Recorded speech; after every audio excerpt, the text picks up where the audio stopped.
Who does not enjoy going to San Diego? Baseball to be played? Yeah, it's a business trip for the Nats. Coming off a great homestand. As always, we have fans on the West Coast rocking the Curly W. First of 3 against the Padres. Look at that. The Nats go on the homestand 7-3. They won 7 of the last 8 and gained 4 games in the East. Starters were great. Lots of strikeouts. Max yesterday in the offense, well, clutch with runners in scoring position. So you bring that momentum out here. Weren't we just out here like a week and a half ago? We were, and we're glad to be back. Who doesn't love San Diego? And Steven Strasburg pitching in his hometown tonight. Yeah, Strauss against the Padres. You never know what's going to happen when Steven brings his stuff against this ball club, which traditionally has been a pretty light-hitting team. Well, you look at Strasburg's numbers. The slider was big last time. He threw it 18% of the time, the most he's thrown it all year. He struck out at 11 last start. The Padres have struck out 355 times as a team. That's the most in the National League. So we saw 15 Ks from Scherzer yesterday. How many are we going to see from Steven Strasburg against the Padres tonight? I think it's a great question, and there's Joe's older brother, Tyson Ross. Both of them have had injury issues in the last year or so, and the Nats will face him, and they've had some pretty good success against him in the past. Everybody talking about Bryce Harper leading off. Well, our answer for everybody who asks us about that is that guy that's in front of him down in the number 9 spot has a lot to do with Bryce's success. Super double secret leadoff, Wilmer Defoe, the secret weapon, the spark plug. 9-game hitting streak, hitting over 500 in the streak. So it's not just a hitting streak. He's absolutely raking, and he's the engine that's making this offense go right now. Yeah, Wilmer Defoe gets the bump here on our first commercial break. So during that 9-game streak, just hitting great. On-base percentage way up there. Helped to win it for the Nats yesterday. They bring some momentum out here to Southern California.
Whatever Major League diamond you are on these days, it is unbelievable the wonderful playing conditions these big league players enjoy. Laying down the lines, getting everything right on the pitcher's mound.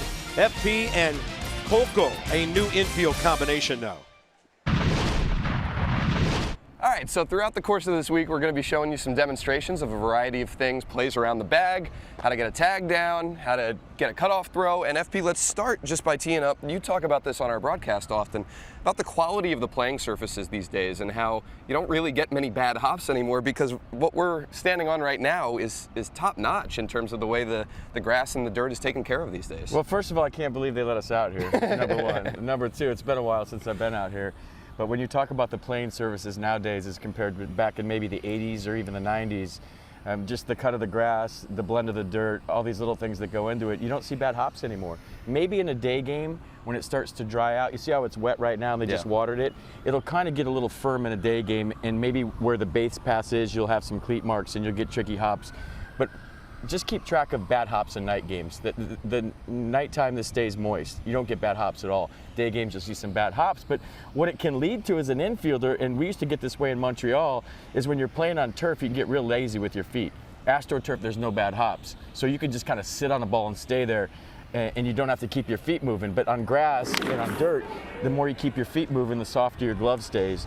And you know, you're seeing a lot of guys in today's game, because of the surface is so pristine, they can get lazy with their feet. And that could lead to errors if you're sitting on the ball. So tell me about lazy with your feet. If you're talking about footwork and, you know, keeping your feet moving, how are you trying to do that as you approach a ground ball? Well, you want to keep your feet moving. You want to get around the baseball. So if you're looking at a car coming straight at you, you can't really judge the speed of that car. But if you're standing off to the side, now I can see the speed of that car and I can judge it. Same thing with a ground ball. If I get to one side of a ground ball, I can see the hops and I can judge the hops, and I go try to get the bottom of a big hop.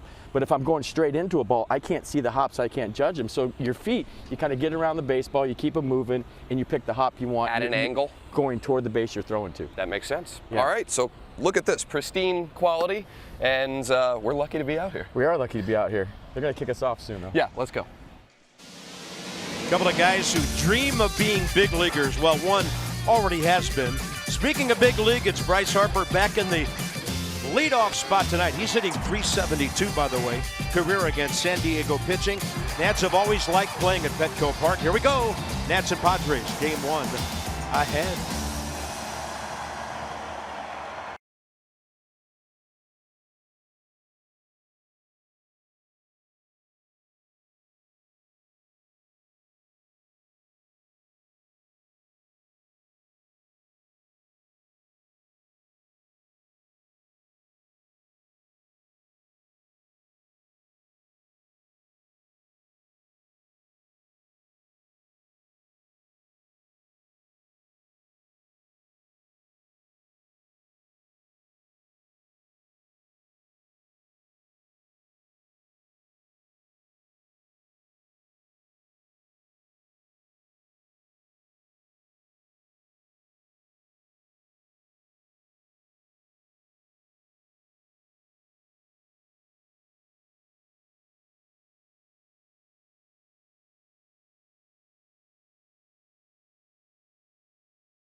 Brought to you by PNC Bank.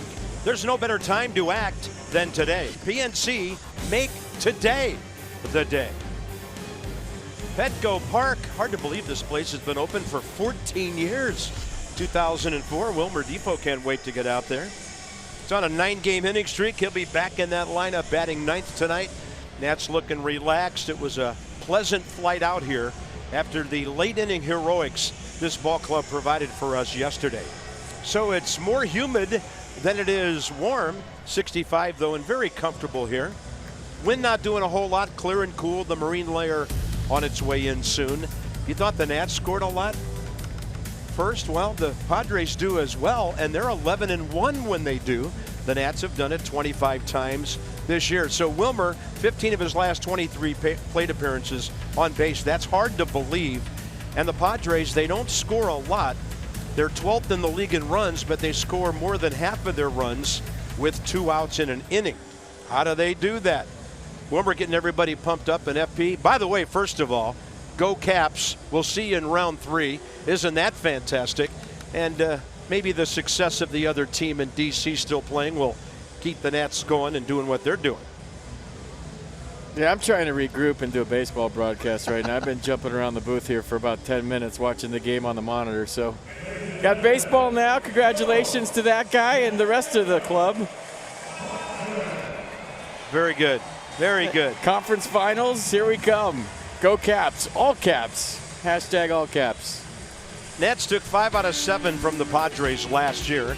So Matt Adams, he is raking. Last 9 starts, hitting .424, 6-14, scoring runs, and the slugging percentage at 1 point, you know what, out of sight for what he's doing right now. Wilmer Defoe on base percentage down low of .393. Bryce is 4th in the league in that department at .427. Tyson Ross, 31 years of age, 37-58 career. 6 games, 3 starts against the Nats, 2-1. Okay, last time out on the first against the Giants, got the no decision. 1 run on 4 hits over 6 innings. Struck out 9 Giants through 102 pitches in that one. So throwing the slider, the highest percentage of his career, 47.3% of the time at 85 miles an hour. So lots of sliders. It's kind of a downhill slider with more of a split break to it than side to side. We'll keep an eye on that tonight. It's his best pitch. The Padres defense tonight, Cordero, Margot, Jankowski, the outfield, Galvis, Headley, left side, Perella, Hosmer, right side, and Rafi Lopez behind the plate. There's the newest Padre, Eric Hosmer. He's locked in, he's hot, and he is liking his new digs here in San Diego. Talked to him in batting practice today, and for those that haven't seen him play, he's been in the American League his whole career. He plays the game the right way. He's a good player. Yeah, one of the best defensive first basemen that's been around in a long, long time. 4 straight gold gloves, a silver slugger, an all-star game MVP, and guess where that was? Right in this ballpark. Umpiring rotation.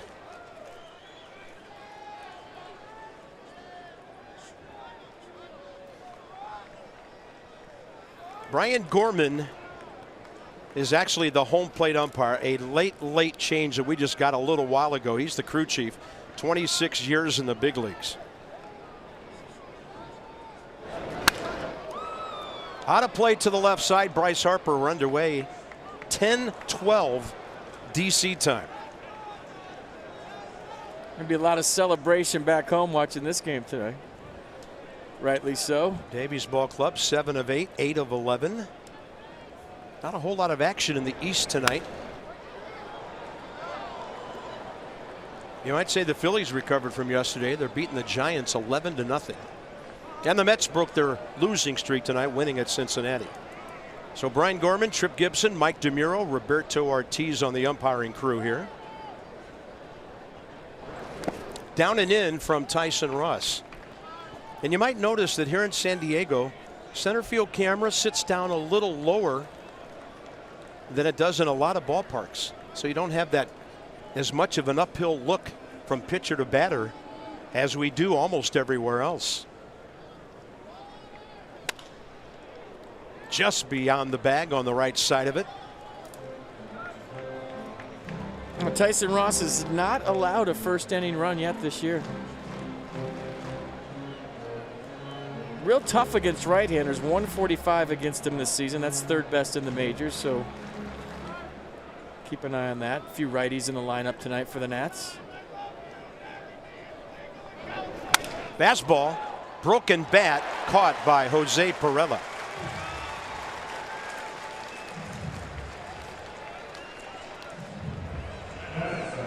Turner and Rendon, the next 2.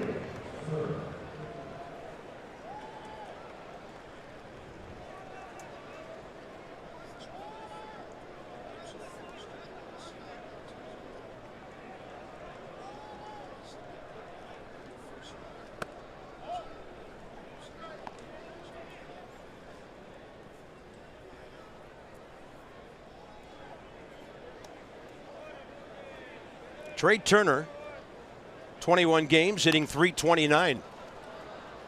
Luckily for him, that thing just sat there and it just made a little bit of a right turn. All right, let's reset this now. 26-year veteran, crew chief Brian Gorman has the plate. 6th year for Trip Gibson, 21st for Mike DeMuro, and the 3rd year for Roberto Ortiz over at 3rd.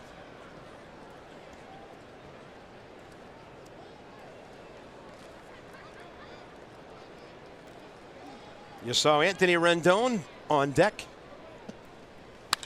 And Turner hits one high in the air, deep left center. Margot there, and see you later. Number 3 for Trey Turner. And the Nats on top early. Second career homer against the team that traded him.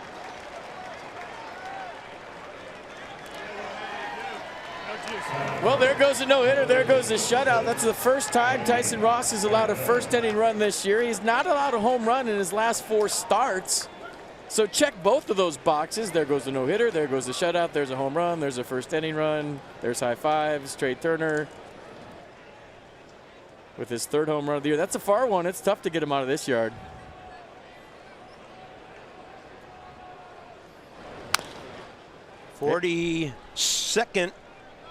Pardon me, 45th of the year for the Nats, one behind Colorado. Boys are coming out swinging tonight. I like it. Trey Turner, looked like he caught a slider out over. I'm going to guess that's about a 27-degree launch angle. And it's 1-0. That's the most important part. 3rd homer of the year given up by Tyson Ross in 36 innings. Anthony Rendon, 3 for 8 career against the right-hander.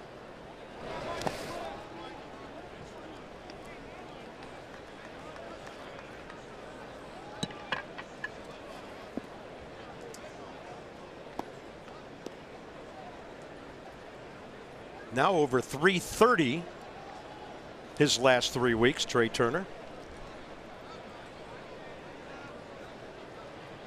Anthony 1 for 6, but a couple of big RBIs yesterday since coming back, and that's quite a take right there. That was a strike for a while.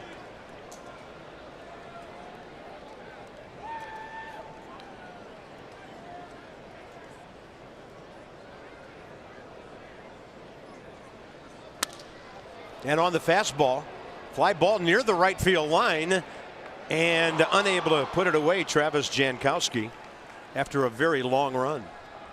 Something fell off of Anthony Rendon there. We got a part on the field. He's picking it up. One of his flaps came off. Good effort by the Padres right fielder into a slide. Watch the wall. Popped up before it. Home ballpark knowledge in effect. And Anthony's got a reboot here, so to speak. Take as long as you need. But you remember the home run he hit here? I can't remember what year it is. They're all running together now. But he went upper deck left center here. Trey Turner just hit a far one. But Rendon's is one of the furthest ones I've seen in this ballpark from a right-hander. I want to say it was 2 years ago. But don't let the facts get in the way of a really good story. Trey says, I'll take it anytime. There's the numbers. 103 miles an hour.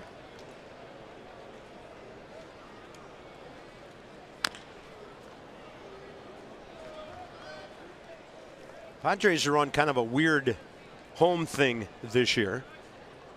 In series openers at Petco Park, they're 0 for 6.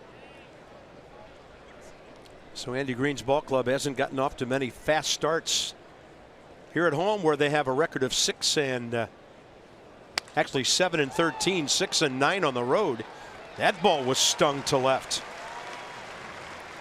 Frenchie Cordero with the grab, 2 outs, and Matt Adams will get a first inning AB here. Is he walking him?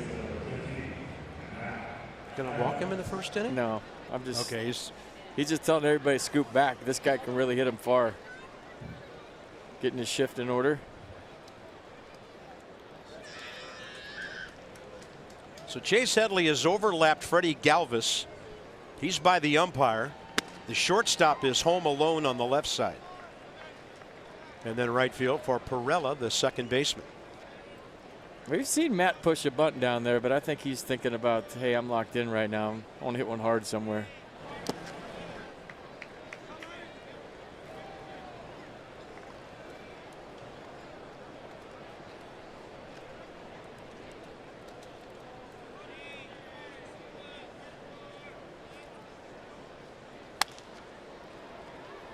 So yesterday, Matt Adams did this, his 8th home run of the year, off Jake Arrieta. It looked like it was going to stand up for a while. I mean, Max Scherzer had 15 punch-outs out of his 19 outs yesterday. It looked like 1-0 would be good. The Nats would go on to walk off the Phillies in dramatic fashion, but we like to see the hugs in the Dugs. There's been lots of them, even more than when Dan Uggla was here, right? There are a bunch of hugging fools down there. I like it. Means things are going well. So last 10 games hitting over 400. He's also 4 for 7 career against Tyson Ross. 1-2 with 2 outs. That one outside. Something struck me several days ago. Look over the pitcher hitting matchups. Opponents' pitchers versus our hitters. Seldom do you see Matt Adams has been dominated by anybody in the National League. He's always got a couple of hits and some RBIs, it seems, against kind of the middle of the road guys, but also the really good pitchers in the league.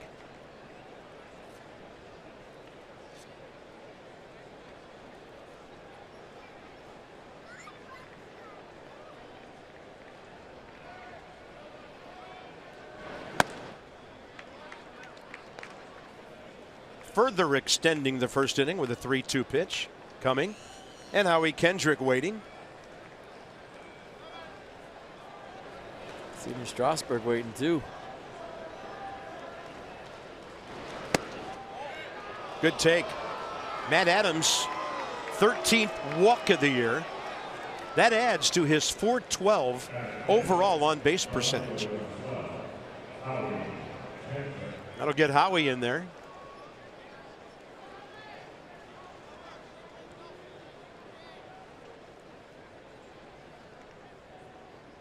Two for 13 with an RBI against Ross.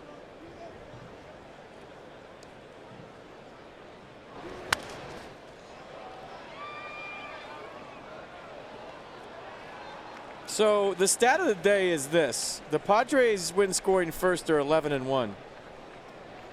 When they don't score first, they're 2-21. Wow. Let that marinate for a second.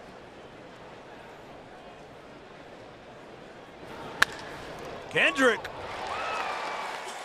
The Nats hitting shots all over Petco Park. The one that was not catchable, Trey Turner with 1 out. Third of the year, RBI number 13. Strasburg has an early lead.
With some of the other broadcasters from their team, we talk about when the subject of Trey Turner comes up, and he's added to that tonight.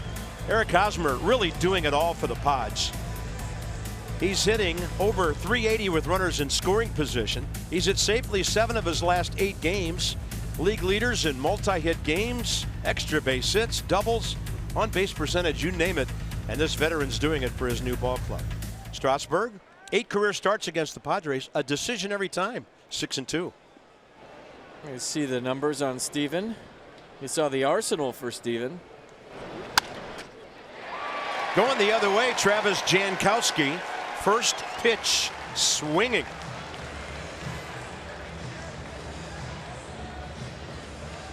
So last starts, before we were rudely interrupted by Travis Jankowski's single, the 9-3 win against the Pirates on the second. He struck out 11 bucks, went 7 strong, 2 earned runs, 7 hits, 104 pitches. He threw the slider much more than he has in the past. He threw it 18% of the time last start.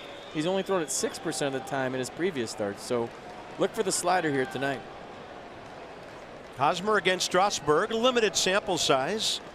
Nats haven't seen the Royals much over the years. 1 for 3 with a strikeout. And there's another guy, first pitch swinging, but he did not get a fastball.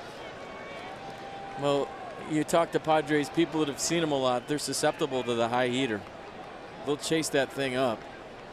And that's one of Stevens' best out pitches, is the fastball around the letters. So we'll see how that thing plays out here tonight.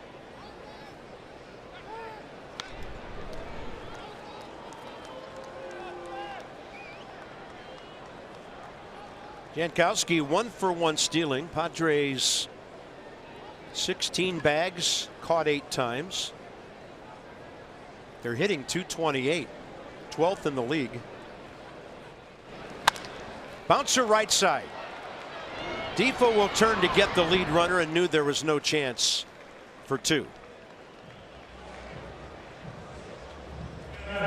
Vision Nats defense tonight behind Steven, Kendrick, Taylor, Harper the outfield. Turner and Defoe going to be turning them up the middle tonight. Rendon and Adams at the corners. Matt Wieters catching tonight.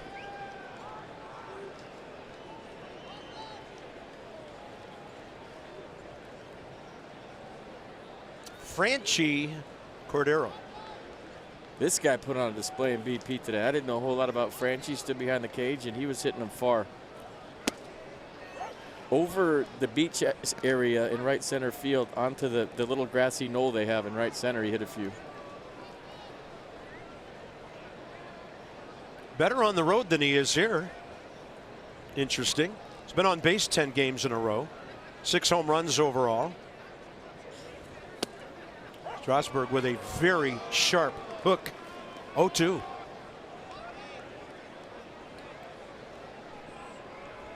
Might be the name of the year too, by the way. Franchi Cordero. Such a big league name. Signed with the Padres at the age of 17. 7 years ago, and that one will move him off the plate.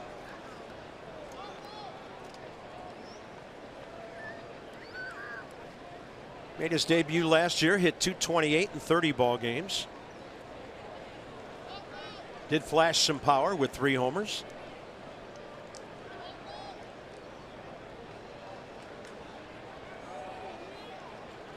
I talked to Matt Stairs today, the Padres hitting coach and our old friend.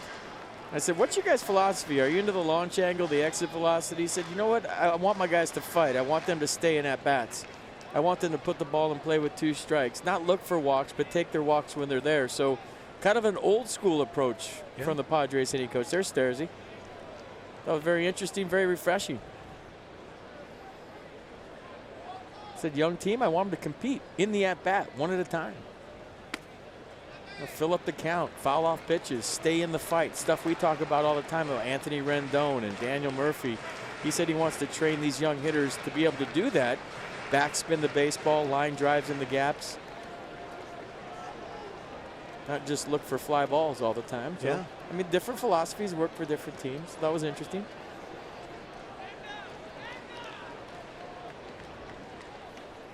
Three-two runner going, a strike, and now the runner stops and goes back and out.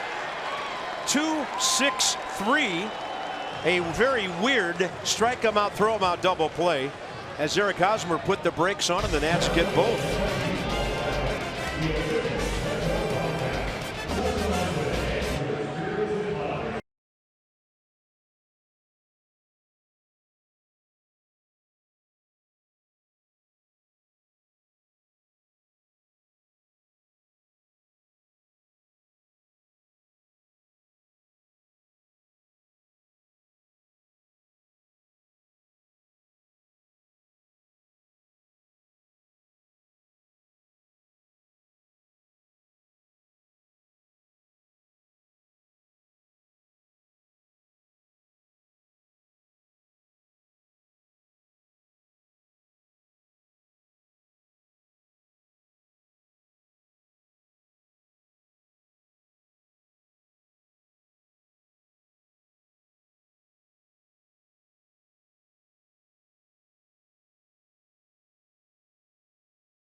That's why I stopped. So we'll see it again. He thought the swing and the play was dead, but he hit the brakes. He was out by a mile. And Trey Turner, little jump throw here. I haven't seen him do this on anything but a ground ball, but watch Trey. He starts to run him down, and then he jumps and throws off the same time. I don't know how he does that. Every time I see it, I'm just like, how does he do that? It's like jumping and hitting. I mean, you have to have a base when you throw, just like when you hit. So if he jumps in the middle of an at-bat and gets a base hit, then we're talking. I'm hearing some "Let's Go Nats" from down in front of us to the right. 3 guys making lots of noise here at the yard. That's what I'm talking about. Wieters, Taylor, Strasburg. 6, 7, 8 here in the top of the second.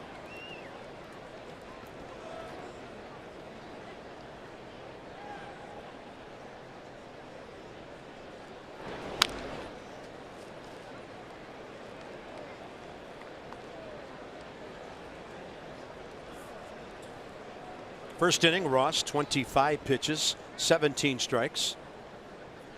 Steven Strasburg just had a 9-pitch first inning.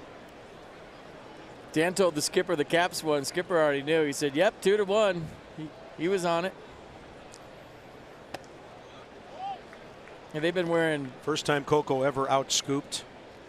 They've been wearing the all Caps hats in batting practice. Caps t-shirts. He's been doing his press conference. I love that everybody's rooting for him.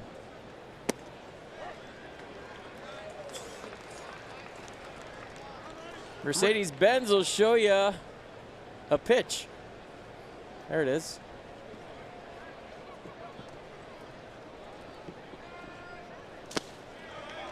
Wieters will take the walk. All right, Nationals fans, when the Nats win and score 7 runs or more, there's pizza for everybody. Get 50% off regular menu price online orders at papajohns.com with promo code NATS50. Better ingredients, better pizza. Papa John's. Some Nats fans all the way from D.C. Not with those tans. Thought that was Thor sitting there. The real Thor. Outside, Chase. Pardon me, Michael A. Taylor. After Matt Wieters draws the base on balls. I was already looking ahead to the bottom of the second. Can't wait for Strasburg to face Chase Headley. Well, pump the brakes, would you? We're not going anywhere.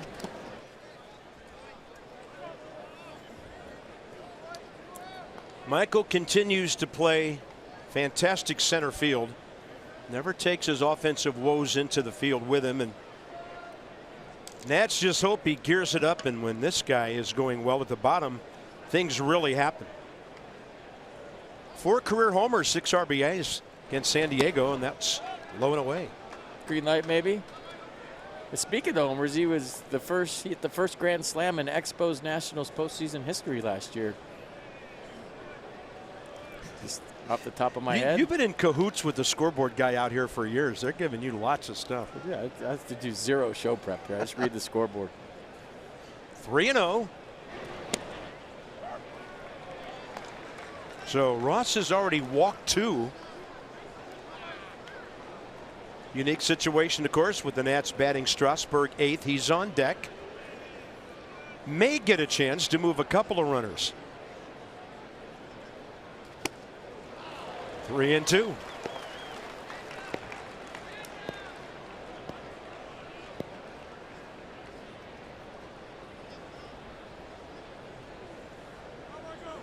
Well, he's at his best when he's thinking right center and the pull stuff kind of takes care of itself, but he's just got so much power that he just wants to drive the ball the other way. And they started the runner. Davey Martinez confident Taylor would make contact there on a 3-2 pitch with nobody out. He's aggressive, and that's real aggressive. Starting the catcher at a 3-2 count. I like it. Run till they tag you. See what happens. Yeah, they're more likely to get Wieters on a ground ball than Taylor, so figure maybe if I get Wieters to second, they'll get nobody. We'll see. Earns a longer look. Matt holding this time, and Michael A. able to foul it off. It's a think that was more of an ambush steal with Matt Wieters than a 3-2 send him and hope he puts it in play. He was going to steal that base. I think they're going to work him down and away tonight, Bob. Back to you. Hard to get better insight this hour of the night.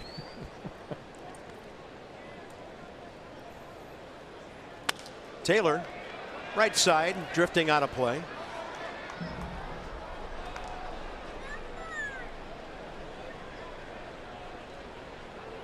See Michael A lot. He'll get out of the box, close his eyes, take that slow motion swing, maybe trying to visualize something. Eyes wide open now here for another 3-2 pitch, and nobody out. This isn't a bat that could give the Nats a chance for a big early advantage. He's hanging in there. Staying in the fight, fouled off some tough pitches. Tyson Ross throws that slider, in case you missed it, 47.3% of the time. Most in the bigs from a starting pitcher.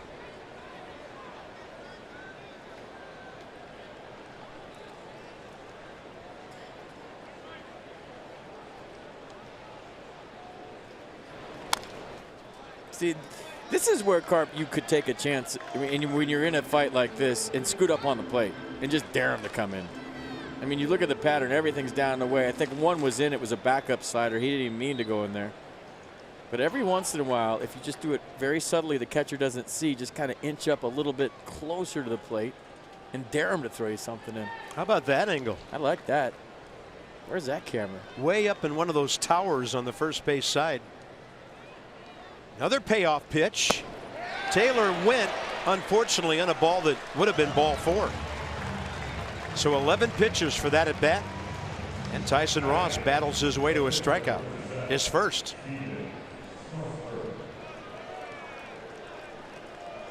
And Strasburg could still be bunting here with 1 out. Good fight. Saw everything he has, and pay attention to his next at bat. I guarantee it'll be better. Red hot hitter behind him. He'd love to get Wieters to second base. Deadens it, and that went back for a foul before Rafi Lopez could pick it up.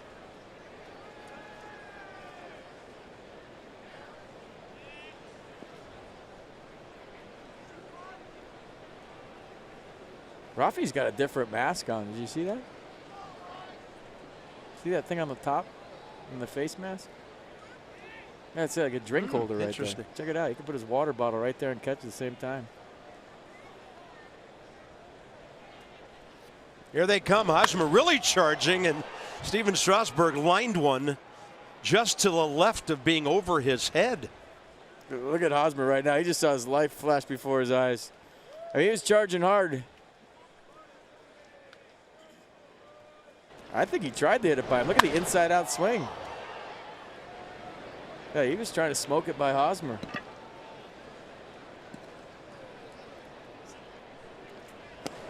Way outside.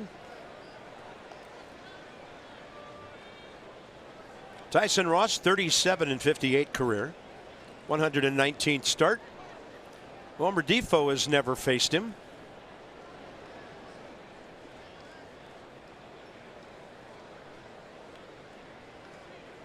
Squaring early on the 1-2 count, and Strasburg bunts it into a strikeout.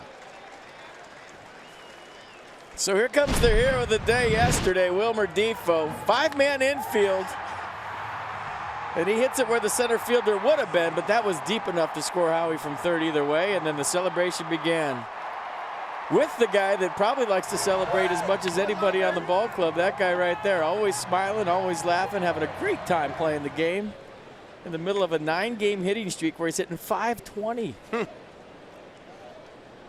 13 for 25. Right in there. Wilmer left-handed, up to .317 from this side of the plate.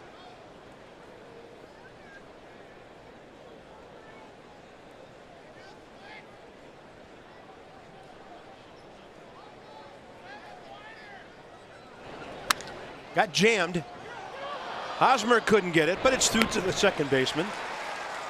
Jose Perella takes care of that to the pitcher. So the Nats strand their second runner, but lead on the Turner home run.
we did. He can't remember the last time he's faced 5 right-handers as a starting pitcher. 15 strikeouts yesterday, in case you missed it.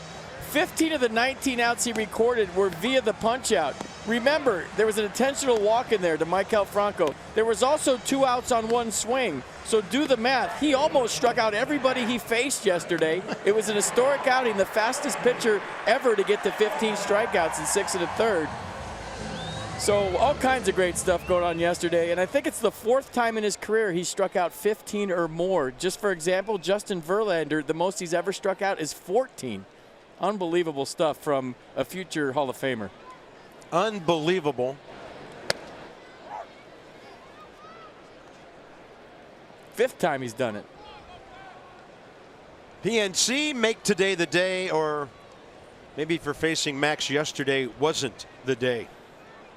Here's the catcher, Rafi Lopez. I mean, wrap your head around that. 5 times he struck out 15 or more. This is not Little League.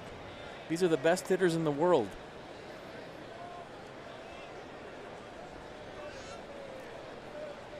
He'll pitch against his old ball club in Phoenix on Friday. Lopez recently called up. 30-year-old, kind of a journeyman catcher. Not a lot of organizations for that age. Cubs, Reds, Blue Jays. 54 at-bats with Toronto last year. He had 4 homers and drove in 12 runs in 24 games, and hasn't seen many Uncle Charlies like that one.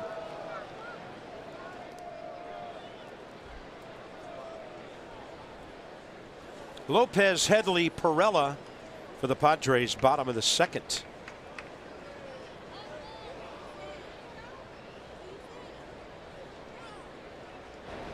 Then the heater.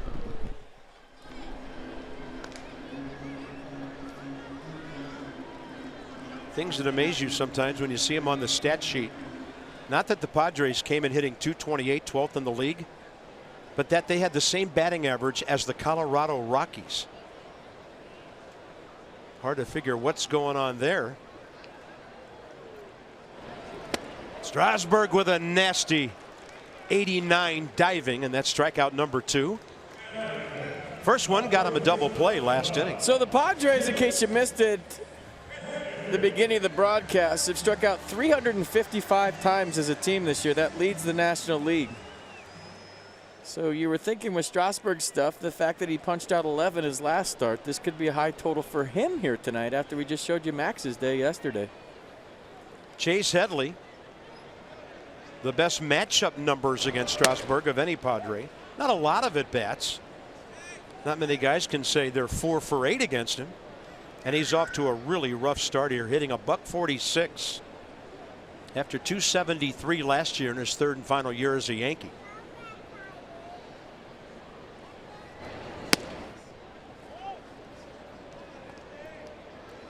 Three-player deal. 2 went to the Yankees December 12th as they brought this 33-year-old veteran back home. He'll have a birthday in 2 days. 1-1 outside. Michael Taylor's got a friend out there. See it?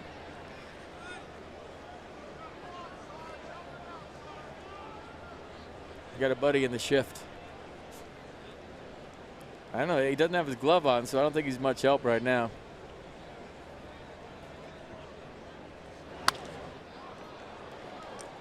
Two.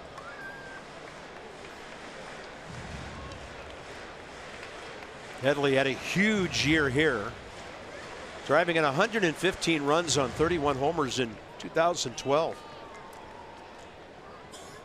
Got him a big contract, then he was hurt, and eventually signed with the Yankees and spent 3 years in the Bronx.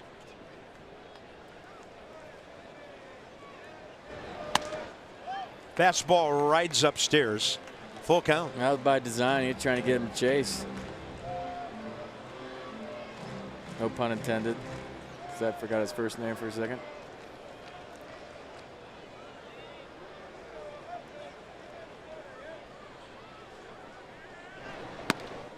And the curveball well outside. First Strasburg walk. All right, Decades Night, the 60s is coming up. Saturday, May 19th, the Nats take on the Dodgers 705. Be California dreaming and groovy fun at the ballpark for the whole family. So 60s night at the ballpark. That could be very interesting. Presented by Budweiser. Visit Nationals.com for tickets. Keep it clean. It's a family show. 60s night, Carp. You got to grow your hair long again. Ooh. Sound like it wasn't that great a decade for you based on that noise. 60s was fun. Yeah. Should be fun at the yard. Jose Perella, the second baseman. Padres got him in a trade from the Yankees.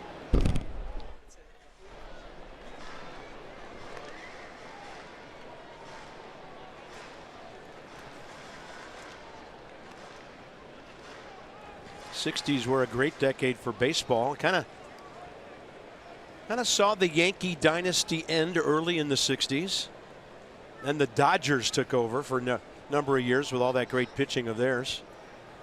61 homers in 1961. Yeah, Mickey Mantle hit what, 55 that year, I think. The M&M boys, there's a Yankee fan. They're coming to town. Yeah, he's really concerned about that series. They're on fuego. That ball club. Aaron Boone's doing a nice job. They can't lose. 6 in a row. They're a game behind the Red Sox. They're both idle tonight. Not many games at all around baseball tonight.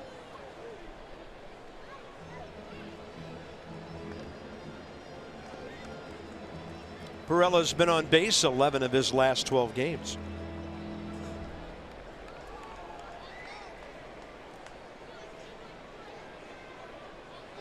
Nats have turned 27 double plays on the year.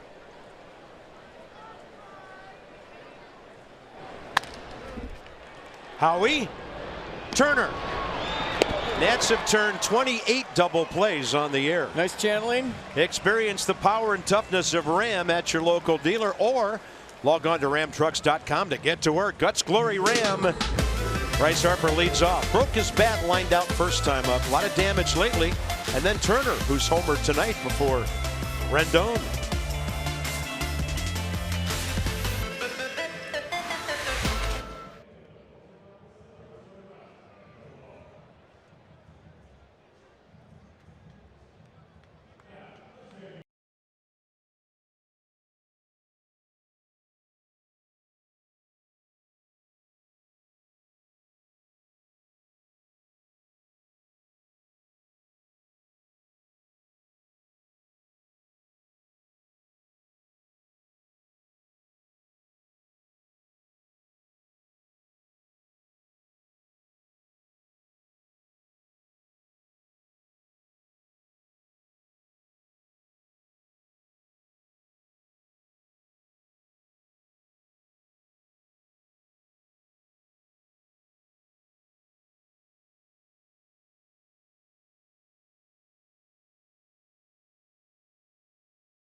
Washington, D.C. Lexus dealers donate $250 to the Children's Inn.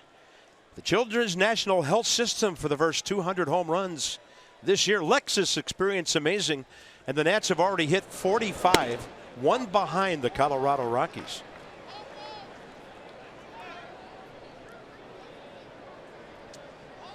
Harper has 12 of those. Third in the league in RBIs behind Baez and Pollock. And that one busting its way inside, 1-1.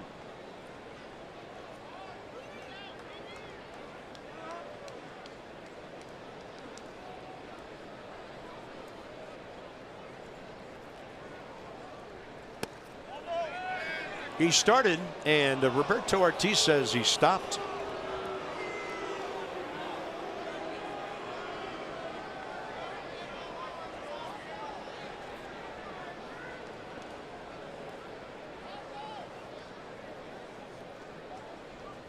Harper hits one extremely hard to right. Took off a little bit on Jankowski there at the end, and any altitude, and it's 2-0. The ball was struck. This ball was struck. How about some Fios by Verizon Expo on the Trey Turner home run? The 100% fiber optic network means more speed for more devices at once. Visit getfios.com today.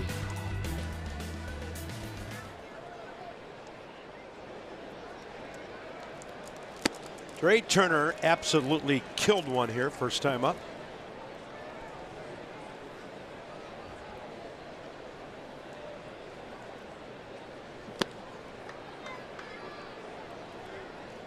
And Bryce's line drive was 104. Looked harder than that to me, but 104 is still firm.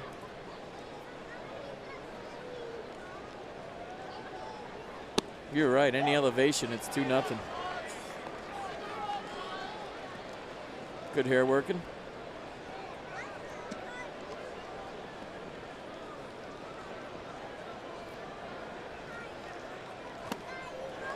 Big hook diving down.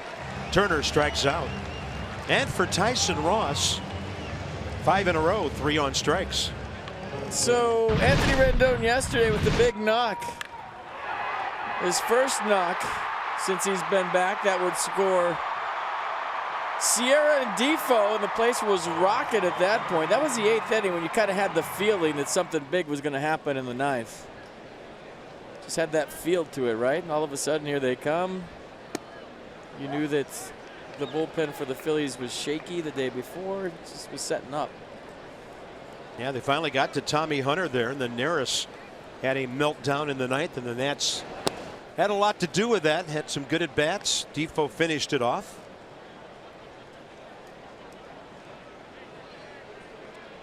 That was a 2-out 8th inning hit by Anthony.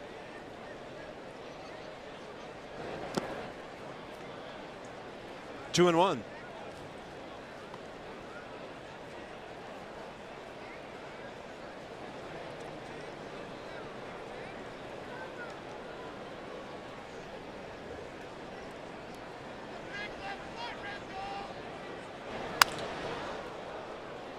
And sounded kind of funny coming off the bat, but he'll stay with it.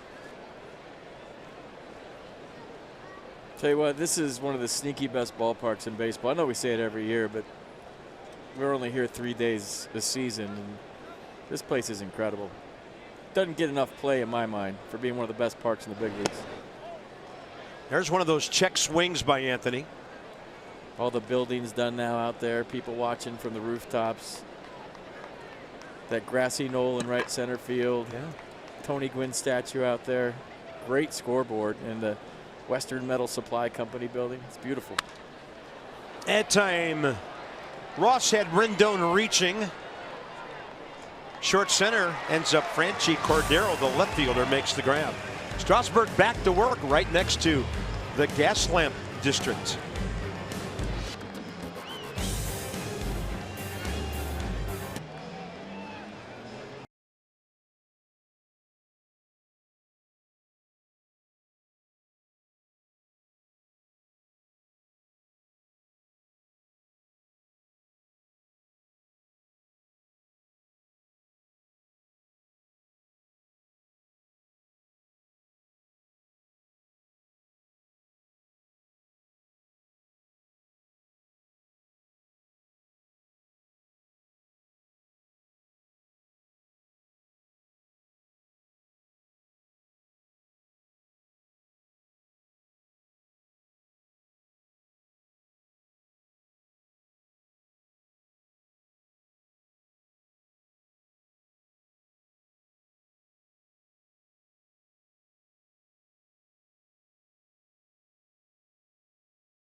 his 7 starts this season entering today. This after he allowed only 2 homers in his final 15 starts of last year, including the postseason. Pitching coach Derek Lilliquist telling me Steven likes to pitch up in the zone, and he can keep doing that. He just needs to stay out of the middle of the plate. Lilliquist saying that when Strasburg gets a little jumpy mechanically, the ball tends to stay over the heart of the plate, whereas when he's sound in his mechanics and staying closed, he's able to stay to the outer thirds, and that guy should limit the home runs going forward. All right, Dan, thank you very much. Freddie Galvis has hit 1. Former Philly, he always played well against the Nats. 6 career homers, 32 batted in. He likes this ballpark. 288 here, a $173 on the road for one of the newest Padres. Always been a Freddie Galvis fan. I love the way he plays. It's a guy you just don't really look at his numbers. Just watch him play on a daily basis. And as a former Philly, we got to see him 19 times a year. Yeah, not easy replacing Jimmy Rollins. No, I think the Phillies are finding that out right now, that it's not easy replacing Freddie Galvis. Yeah.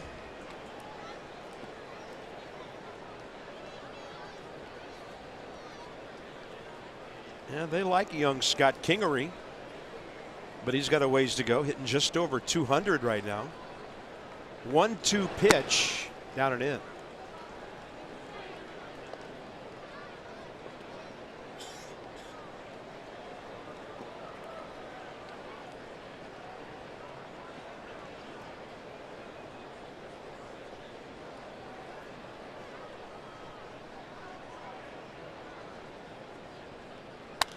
Fastball riding high, and it's popped up left side. Turner has the angle. Rendon right next to him will take it. And see, that's the one where Anthony hasn't played for a while. He just needs to practice. That's what they're laughing about. It's like, hey, man, I haven't been out here in a while. Let me play. If you want to, go ahead. Best friends having a chat.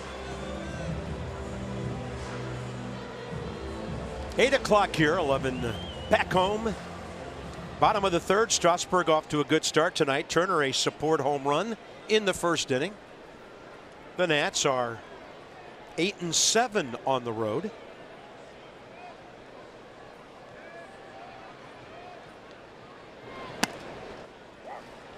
And against the West, just 4-9 so far. Yeah, we just took that pitch right there for granted. That was 96 painted on the black, down in the right-hand corner, or left hand if you're looking at it. I mean, that's what guys that throw 88 do.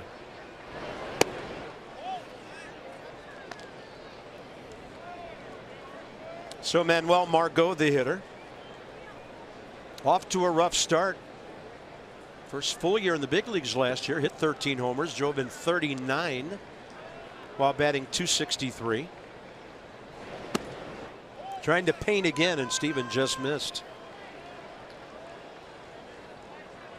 This is one of the players. 4 of them obtained, obtained by the Padres in the Craig Kimbrell deal back in November of 15, and he just made it to 300 saves the other day. Good for him. Don't miss seeing that guy in the 9th inning since he switched leagues. Now, he might be the best in the game now. And you're looking at the #1 prospect in the Padres system entering the 2016 season. So he's been a prospect for a while. 164 steals in the minor leagues, but batting 8th and hitting under 170. Like a changeup that was drifting in, but that's a 90 changeup. Better get out of there.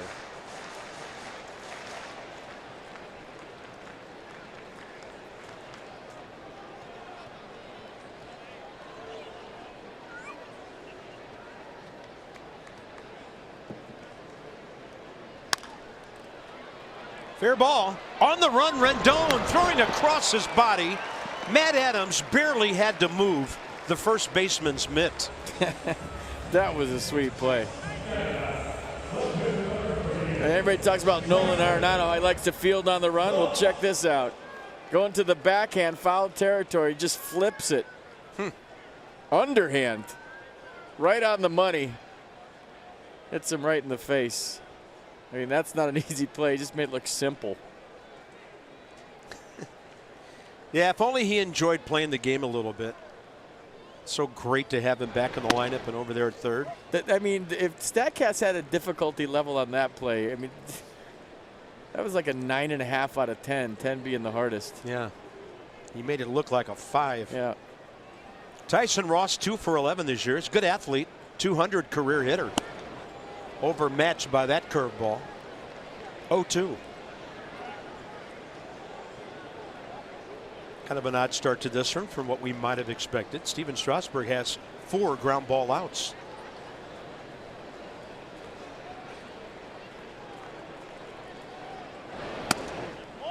Joe not at all interested on 0-2, and it missed.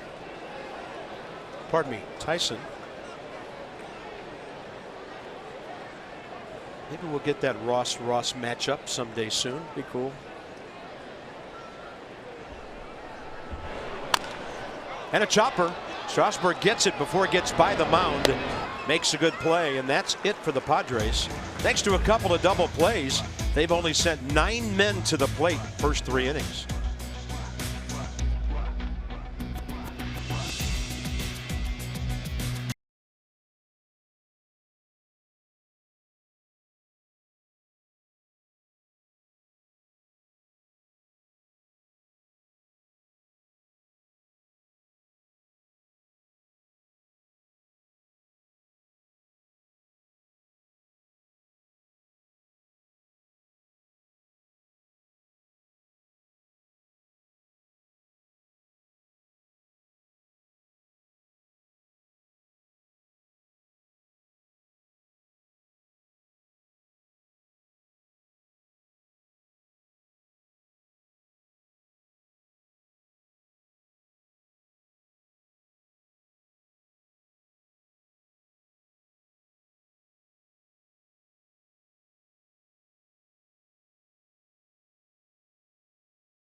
Kind of coaching up Wilmer Defoe. You remember his first time up, he had a ground ball to second. He's saying you cut across it, you're going to hit the second. Try to stay inside that slider and hit it back up the middle, kind of inside out. It is what I'm gathering for that conversation. Wilmer listening to the veteran, that's good stuff, and probably thinking to himself, I got a 9-game hitting streak going, I'm hitting 520, beat it. Tell Daniel Murphy to beat it. Now, I'll tell You're you out of what, your yeah, mind. I mean, he is just so good to have around, joking aside, and because if he wants to, he'll be a great coach someday. I think he might be the commissioner of baseball someday. He really knows the game. But for the time being, he's just one of the best left-handed hitters in baseball, and we can't wait to see him back. Yeah, until we got to know him, had no idea what a cerebral guy he is and what an amazing student of this game. Matt Adams drew a walk first time up. On base percentage now up in the .415 range. And this one skied a mile high. Kind of moving back toward Cordero, the left fielder. Ah, this is my favorite one. Watch every out-of-market regular season game live at home or in the office or on the go with MLB.tv. Your subscription includes MLB At-Bat Premium, allowing you to watch live baseball on your favorite supported devices. Visit MLB.tv for details.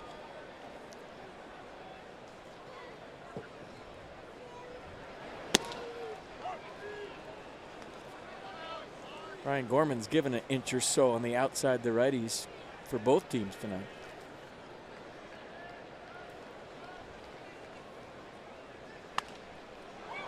Howie got jammed.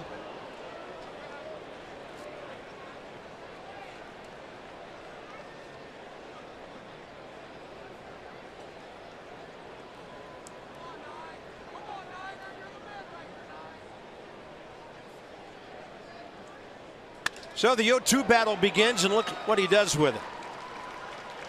Solid base hit to right center. Jankowski, third attempt, picking it up.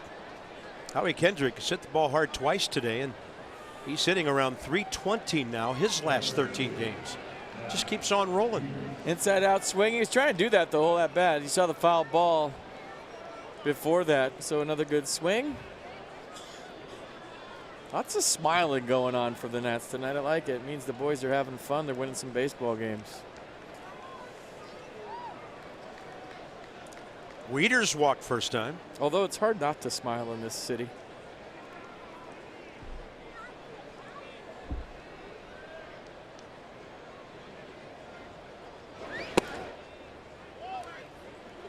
Rafi Lopez had to go backhand to keep that thing from going to the screen.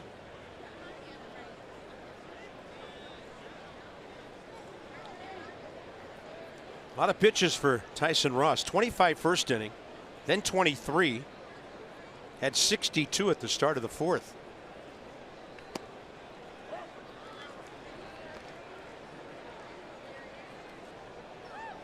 And now, with a strike having been thrown, Freddie Galvis heads way up the middle, and there's 90 feet of room on the left side of the infield.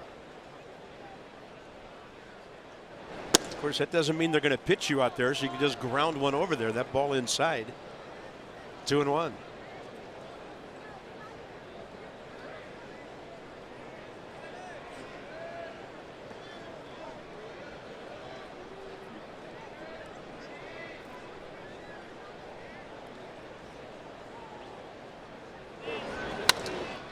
Lifted to right center, hanging up, and the right fielder Jankowski makes the grab. 2 outs.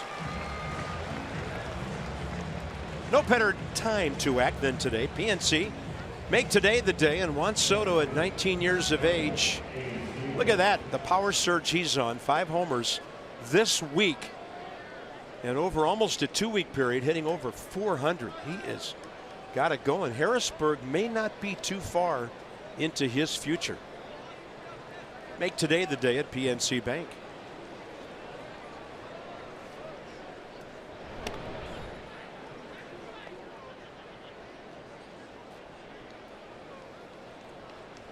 Pitch at bat. Second inning, Michael A. Taylor before he struck out.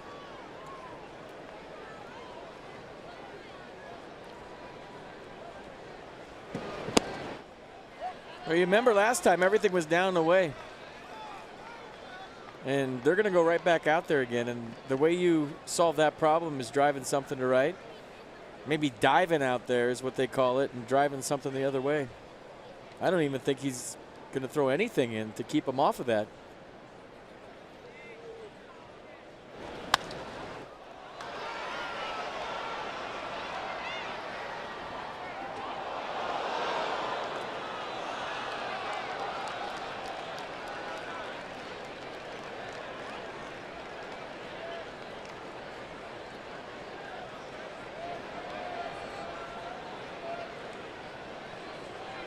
Kendrick still at first, 2 outs.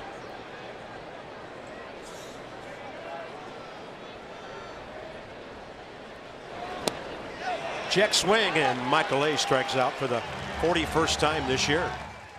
Nats have stranded 3 in the 4th inning of Nationals baseball. Brought to you by the all-wheel drive RAV4 Toyota. What drives you? Visit buyatoyota.com for great deals. That guy didn't care about launch angle. He just got hits.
Because no matter where you serve or when you served, we stand ready to serve all military families.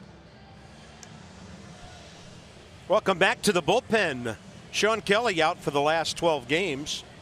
Back in today. The Nats didn't send out any relievers. They sent out Rafael Bautista back to AAA so he can play every day and get some action. So the Nats now have 6 right-handers in that 8-man bullpen. When you're talking cars, you're talking Coons.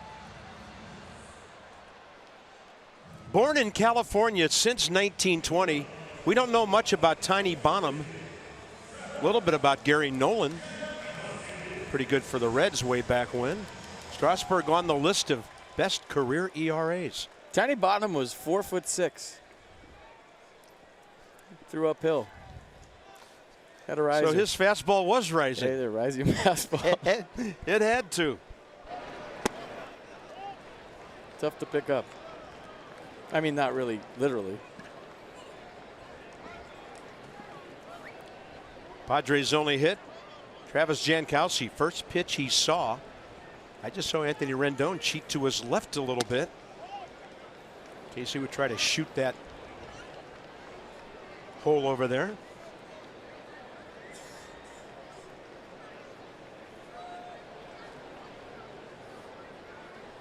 Strasburg 41 pitches, 25 strikes through 3 innings, and that's in there.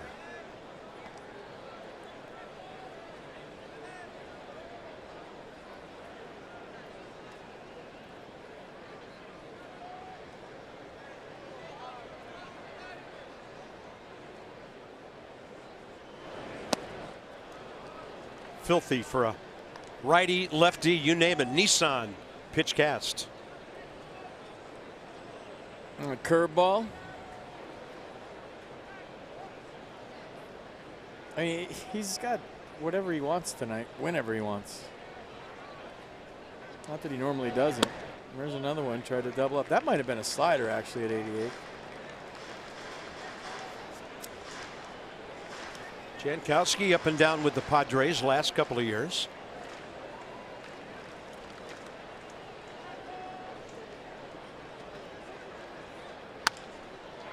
Challenge fastball. Had him late.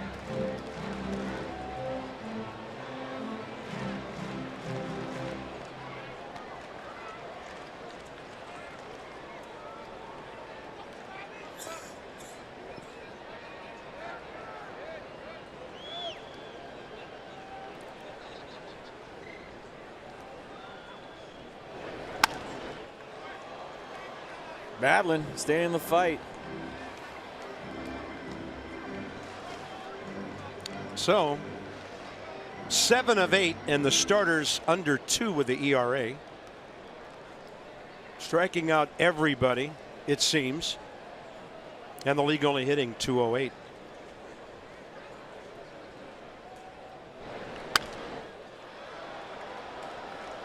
Showing him everything. Slider, curveball. That was a changeup at 90. He's seen the fastball, so he's seen all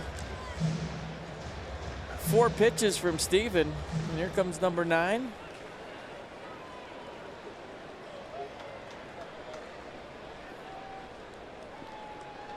I was thinking curveball too. There it comes. Hits it fair and gets a base hit. Jankowski, the extent of the San Diego offense. See, that at-bat right there is what Matt Stairs was talking about today during batting practice. You got young hitters, stay in the fight, foul balls off, run pitch counts up, take your walks, but a 9-pitch beauty by Travis Jankowski right there, and he ends it with a hit. That was a big league at-bat. Matt Stairs loves that.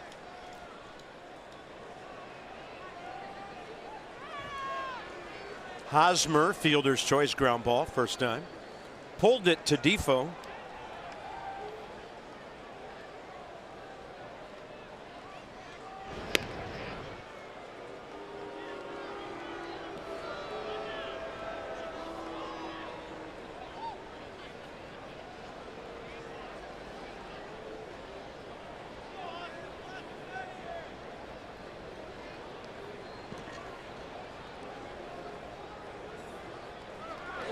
Runner on the move. And Wieters throw well to the left field side of the bag. Travis Jankowski, 2 for 2. Yeah, that one's not on Matt Wieters. Jankowski just got a great jump. Watch top of your screen. Great jump. Even though Steven Strasburg had a slide step going, Jankowski just beat it. Watch the abbreviated delivery from Strasburg. He threw the fastball away, almost like a modified pitch out. Jankowski just too fast. Yeah, this guy's got great speed. Minor league, stole 137 bases. This is where Hosmer kicks it in. 381 with runners in scoring position. You got the big contract in the offseason. And in my mind, it was similar to Jason Worth in 2011. You know, you sign a guy that's won a World Series. You sign a guy with a resume that's been there, done that. He kind of changes the way you think around here, a lot like Jason did in Washington. He's a winner.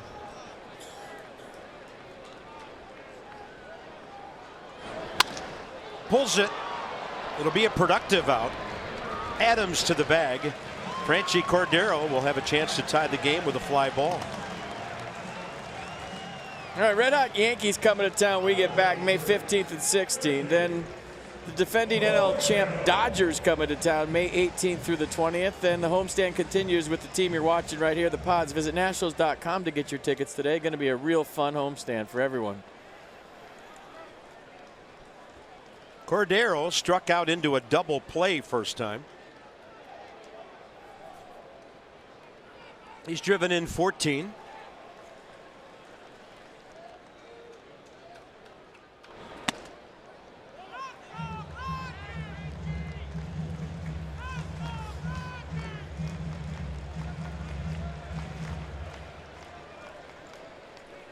And pitching for the strikeout here. Infield back.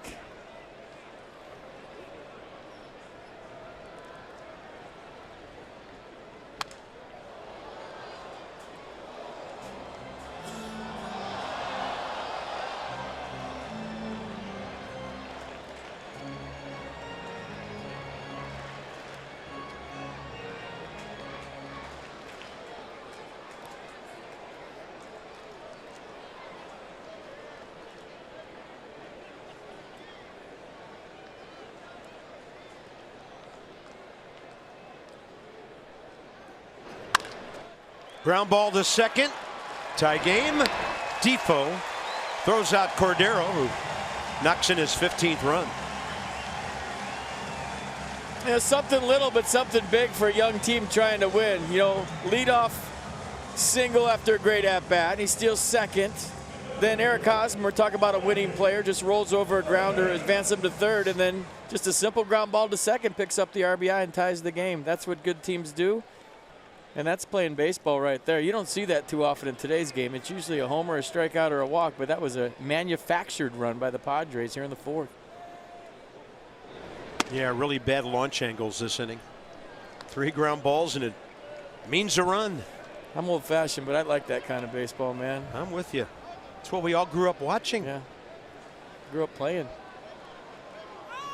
Lopez swinging strikeout first time. And the foul tip. 0-2. Yeah, their leadoff guy got real dirty. Scored a run.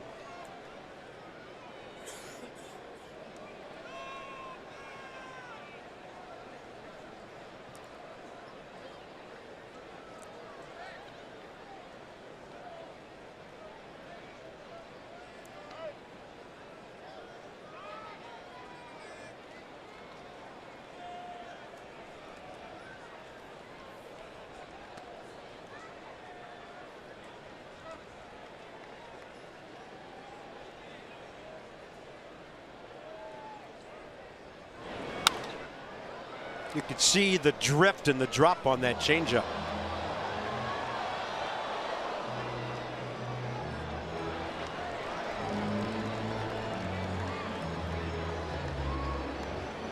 Unusual night.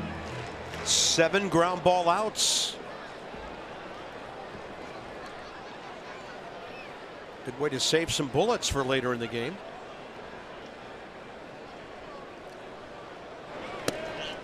And a shot at Dave Martinez just a second ago. How excited was he after his first walk-off win as a skipper yesterday? I mean, Massa and Dan did the interview with him in front of the dugout, and he was so excited. It was like interviewing a player that just got the walk-off hit, like interviewing Wilmer. But we decided to get Dave Martinez on, and he was going nuts. Told us about it on the plane, too, because I was so fired up. I love it. He's almost like another player in the dugout. He really is. Looks like he could still play. Yeah. High fives, knucks, pats on the back from the front of the plane to the back of the plane last night. Yeah, he is a tremendous people person. There's no doubt about it. Just a good guy all the way around.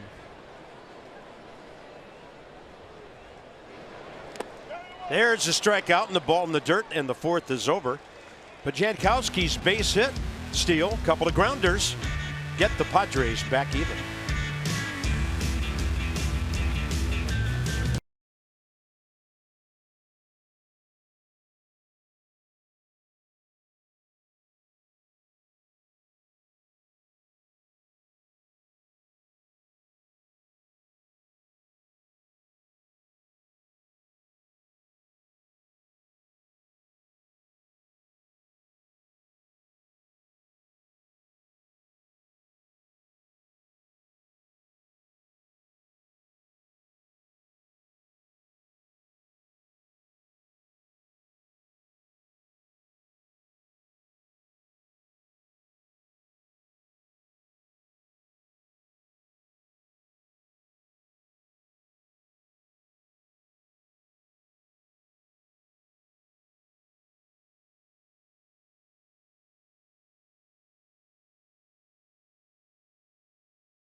Little game summary as we go to the top of the fifth, all tied at 1. Trey Turner in the first inning, his third home run of the year. Travis Jankowski's had a nice night for the Pods, and Steven Strasburg is about to lead off right now and started up with a double. How about that?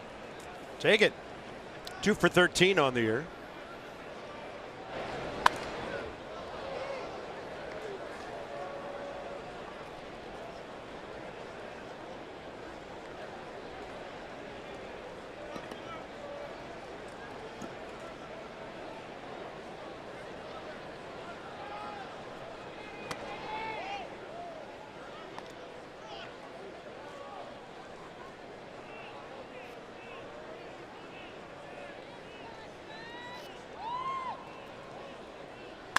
Strasburg hits it hard the other way. Perella to his left. 1 out and Defoe coming. Dan's got more. Bob, I talked to Wilmer Defoe yesterday about what's been going well for him offensively lately. He said he just feels more disciplined at the plate right now. He's noticed he's a better hitter when he's taking pitches, seeing the ball and working into good counts. He wants to try and avoid swinging at the first pitch, putting himself behind in the count and in a less advantageous situation. As for hitting ninth, as he has the last handful of days, says he doesn't really have a positive or negative feeling about it, just wants to be in the lineup. He told me, it doesn't matter if I'm hitting after the umpire, I don't care. Yeah, you just don't want to hit 10th. And I tell you what, you know, I hit 9th my last year at Oakland because it was the American League. And at first you feel like, oh man, I'm the worst hitter on the team. And then all of a sudden you get used to hitting 9th. You get a kind of comfort level of you're not up to the 3rd inning. You don't have to worry about having 5 at-bats in a game because you hit 9th. So you watch 8 guys go in front of you and you have a really good idea of what the pitcher has on that day, what the strike zone is, a whole bunch of things. Tyson Ross recovers. Seemed like a simple play. Sometimes the ball won't get there as quick as the pitcher thinks it is, and he finally corralled it and made the play. Well, based on this play, little brother is a better fielder. Joe would have picked that clean and fired it to first. Ball kind of came up. Good hustle by Wilmer, right? A lot of guys just kind of Cadillac that one to first. He was busting it the whole way, put a little pressure on the Padres pitcher. Second time around the order, the Nats go 1 for 9 with a Howie Kendrick base hit. Harper's 0 for 2. Broke his bat lining out to the second baseman in the first. Got the sweet spot, but no altitude on a liner to Jankowski and right in the third.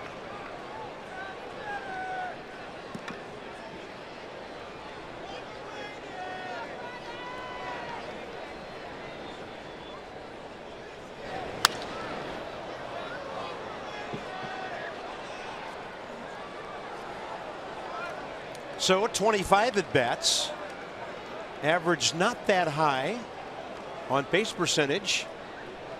Now that they're not walking him and pitching around him all the time, not that high.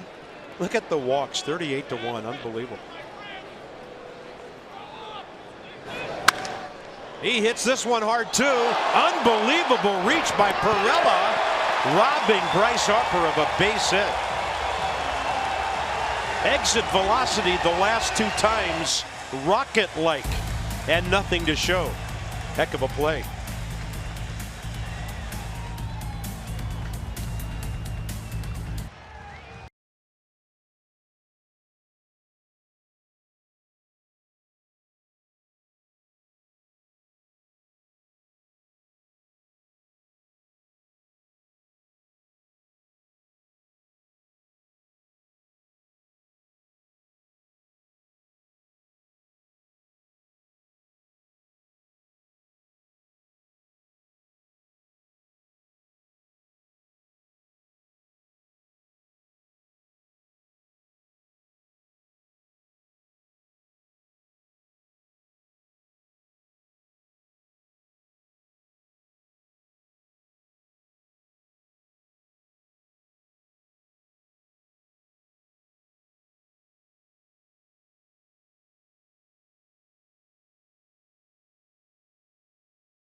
This ball takes a bad hop at the end, kind of comes up on him, and he still flags it down.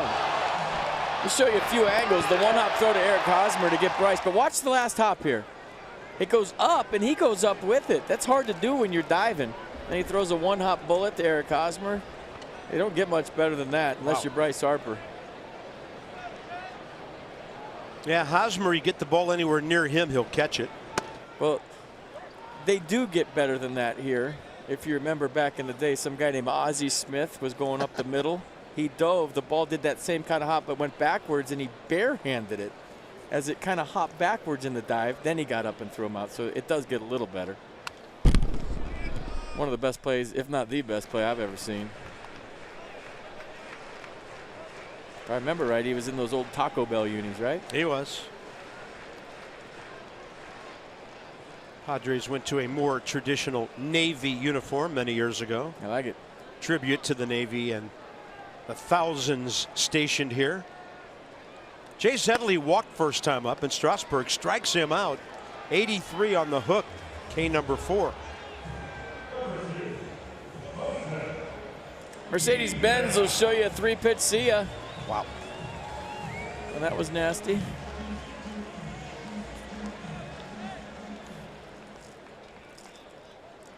Here's Perella, who just made that fabulous play.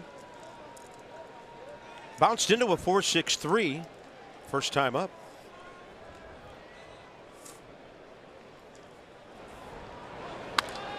First pitch swinging. Matt Adams. It's going to be close.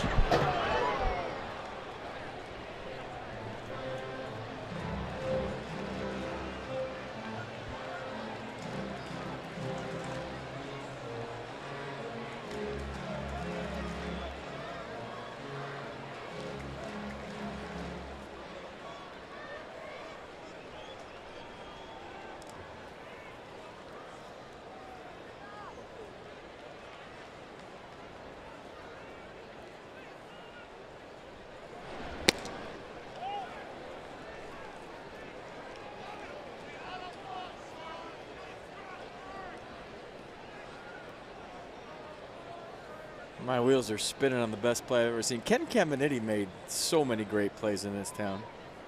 He was the best third baseman I've ever seen.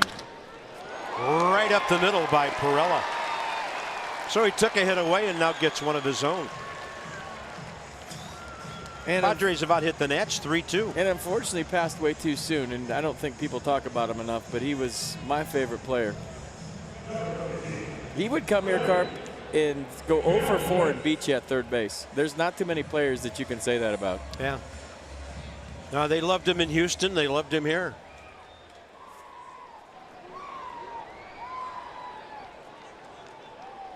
Freddie Galvis popped up to Rendon first time.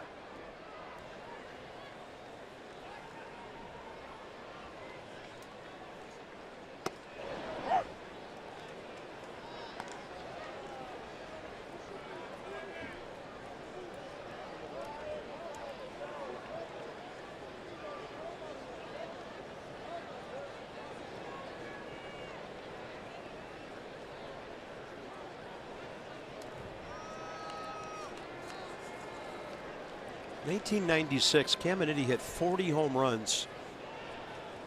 And I think the air out in Mission Valley out there where the old ballpark was even more dead than it is down here. He was the MVP that year, won a Gold Glove, won a Silver Slugger. Of course he went to the All-Star game, one of 3 times he did that. 40 homers though, playing in a place where it's really difficult to play half your games. Anthony Rendon is a fantastic third baseman. So is Nolan Arenado. But Cammy used to make plays from the seat of his pants and throw him in the air and hit the first baseman, Wally Joyner, in the face from the seat of his pants way back there at third. And I don't know. His arm was the strongest arm for sure I've ever seen. There's Cammy. Well, not really. We wish. We wish. I miss him a lot. He's a great guy. Got to know him over the years when we played the Padres. Had a few cold ones with him. 0-2 to Freddie Galvis. So Wieters moves away and the runner moves towards second. Ball fouled off. See, I love that call right there. We talk about doing the little things in old-time baseball. The hit and a run is a dinosaur in today's game, and the Padres just tried one.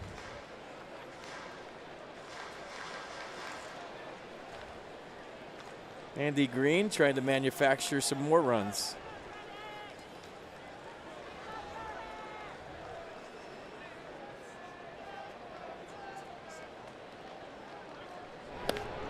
That'll get a throw over. When's the last time you've seen a hit and run and it wasn't 3-2? Yeah. 3-2 count. 2-1 used to be a great count for that.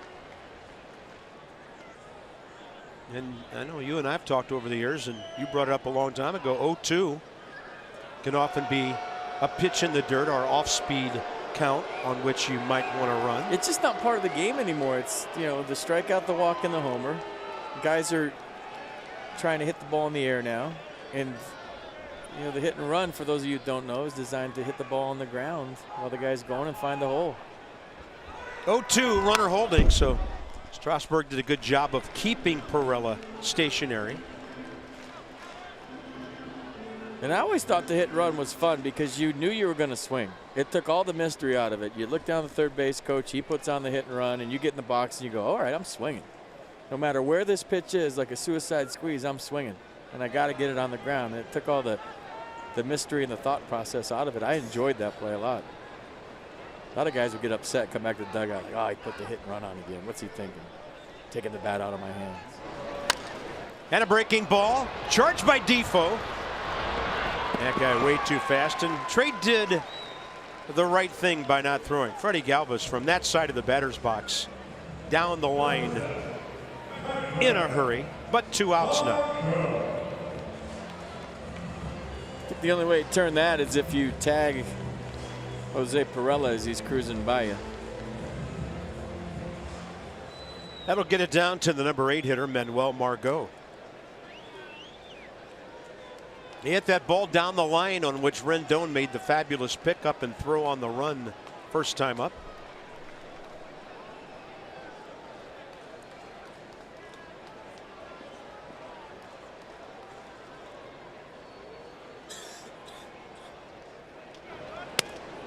Front door on the curve.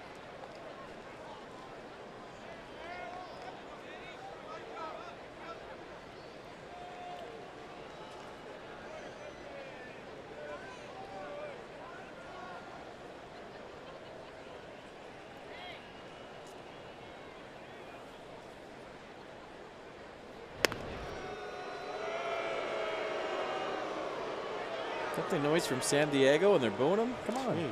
What are they thinking? Threw a no-hitter for the Aztecs. Come on, people.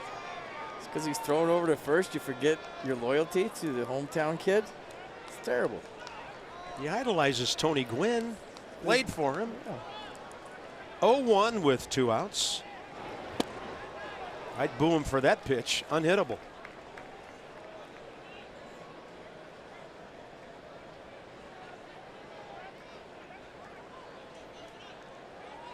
Do so much for your hometown, you throw over to first and you turn into an enemy. It's crazy.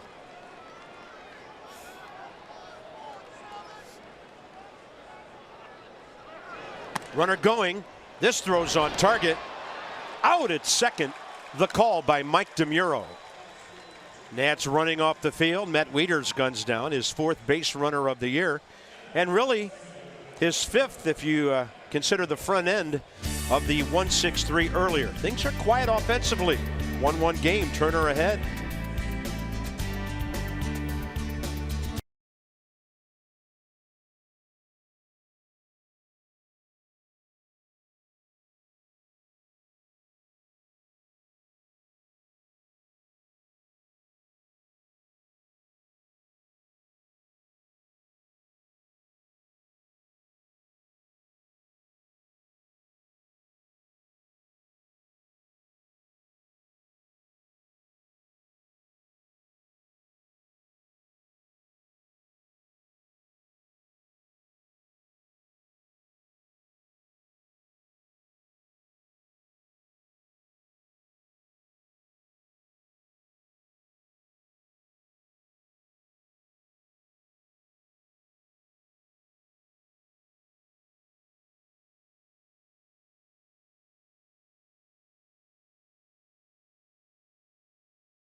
Cruise to the top of the 6th. Time for some Geico highlights. We're going to go back to the first frame.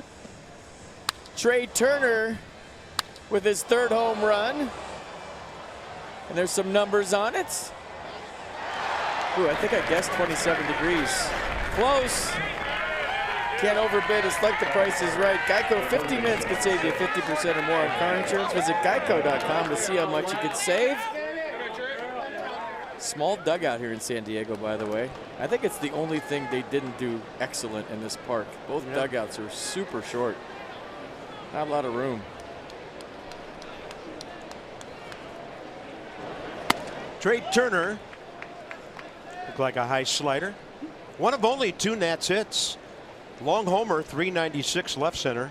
with 1 out in the first. Howie has the other hit, an opposite field single. So Tyson Ross has retired 12 of the last 13.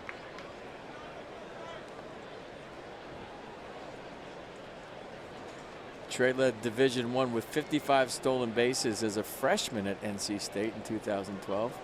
Just a fun fact. How'd you know that? Top of my head. Steel trap.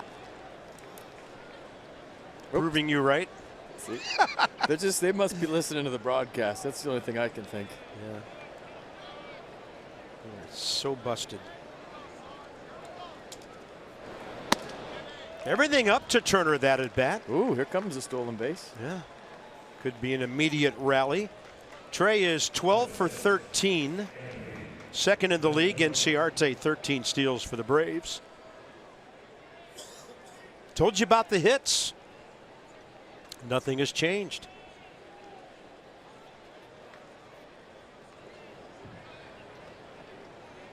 Well, maybe the Nats manufacture one like the Padres did. Let's see. Yeah, it's one of the things we like about our ball club. Power, but small ball with great speed as well. Turner front foot out to the cut of the grass, and a strike taken by Anthony Rendon, who's pulled it twice. A liner to left, a fly ball to left. 0 for 2.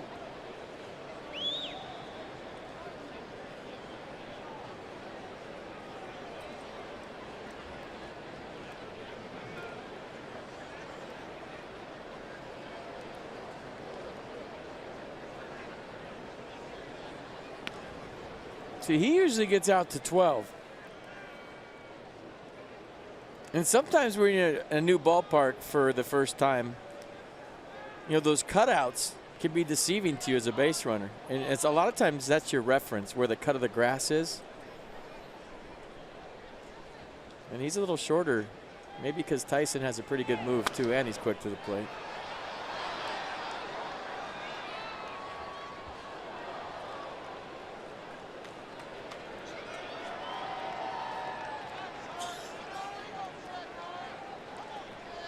Yeah, a lot of times it's just steps, and that's how you know where you're at. But I never see Trey kind of take 3 steps off the bag. He just kind of gets to a place and gets a feel for it, and then tries to time up your delivery.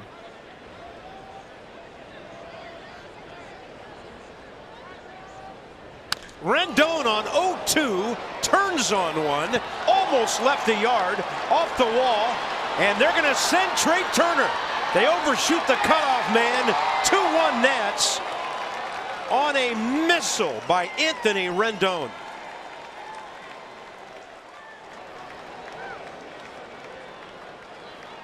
And that's a pretty good read to score from first, and a ball just over the left field. Well, as soon as Franchi hits the deck, it allowed Bob Henley to send Trey Turner. Watch this. He falls down, ball gets away, and that's all it takes when you have a guy as fast as Trey Turner.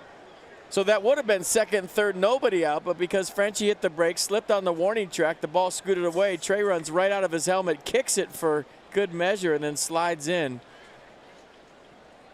Nice to have Tony Two Bags back, isn't it? Wow, that ball was smoked. Can't think of many doubles he's hit any harder than that. So he's at second with nobody out. Matt Adams next. Told you things were a little quiet, and the Nats have done something about that here in the 6th.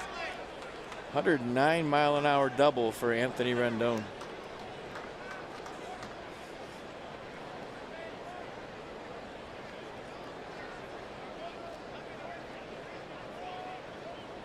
So Rendon now.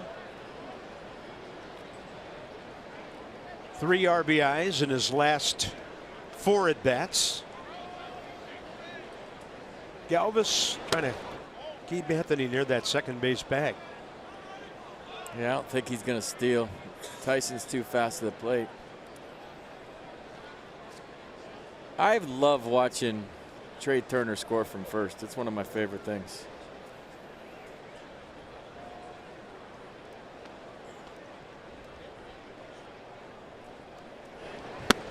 Adams on a breaking ball down, couldn't get to it.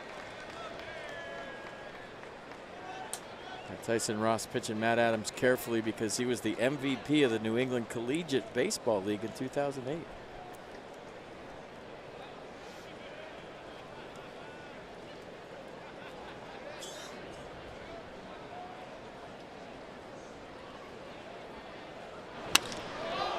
There it goes. See you later. Way high, way far, and the Nats are way ahead. 4-1. That's his 7th homer with 16 RBIs in his last 11 games.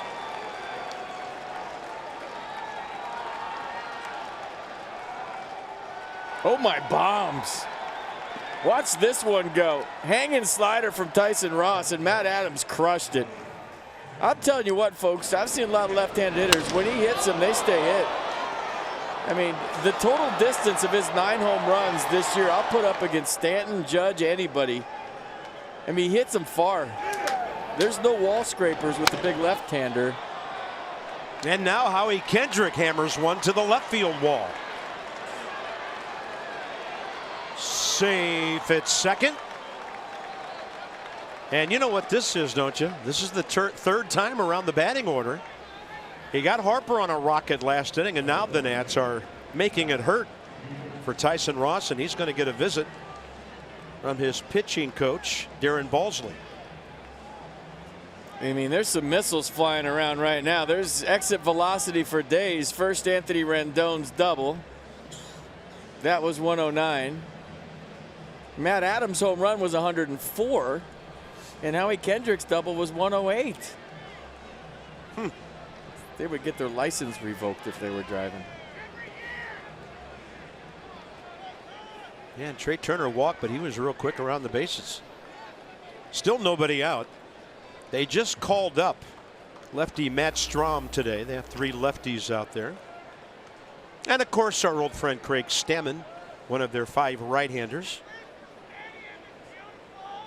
Wieters a walk and a fly ball to right.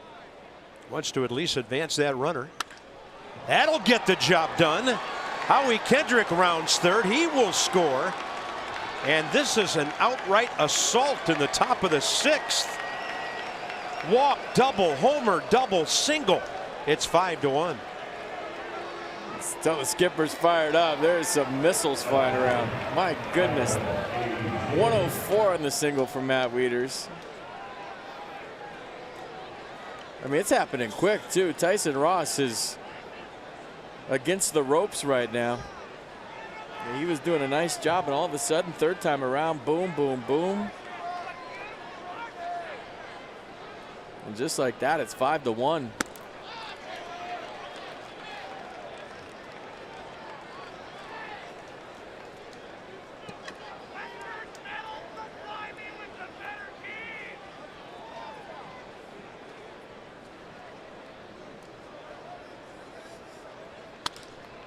Taylor with a high fly ball drifting out of play. Well, now you feel good for Steven Strasburg. Pitching really well through some early to middle innings with very little run support. Now he's got a whole bunch. He's on deck with Taylor in there here in the 6th.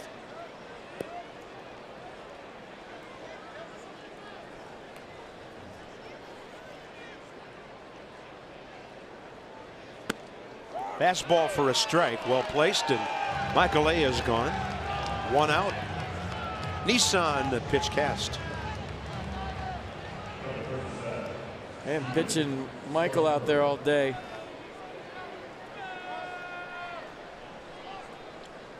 Matt Adams, 9 homers now, 20 RBIs, and he's in the top 5 in the league in home runs, despite not playing every day for a while before he got this opportunity.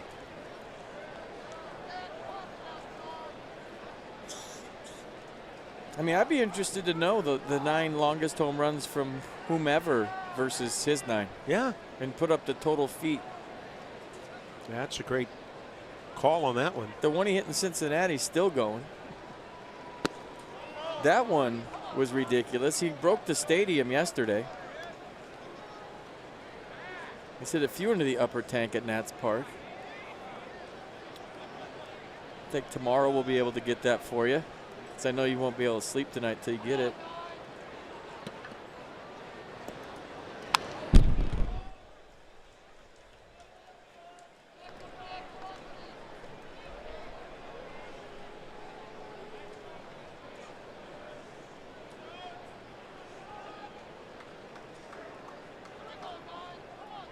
Hey, you're really good, Matt. Thanks, Kevin. You're good too. Liked your launch angle on that. Strasburg stays in there, taking some hacks.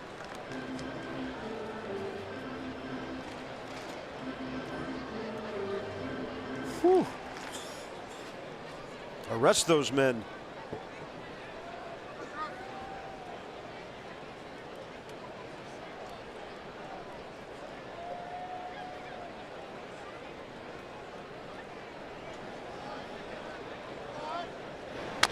Strasburg with a chopper.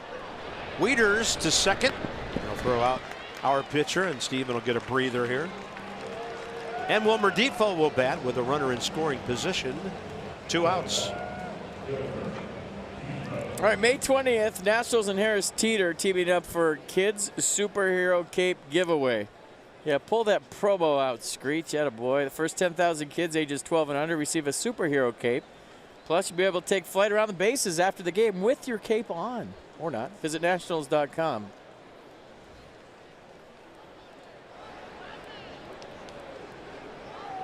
Defoe, couple of grounders.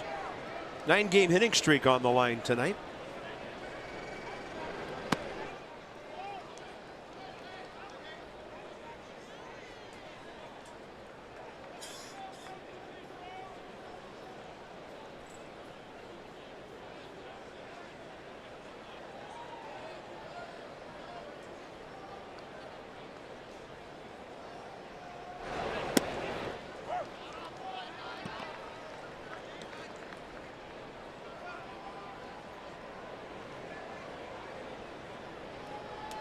Nats have Tyson Ross over 100 in the 6th inning with 2 outs.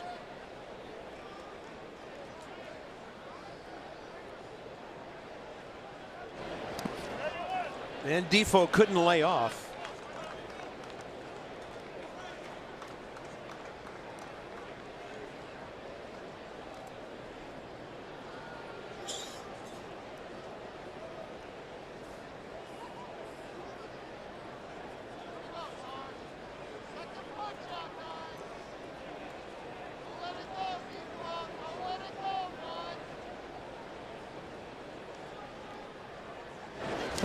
And Wilmer not able to get that one.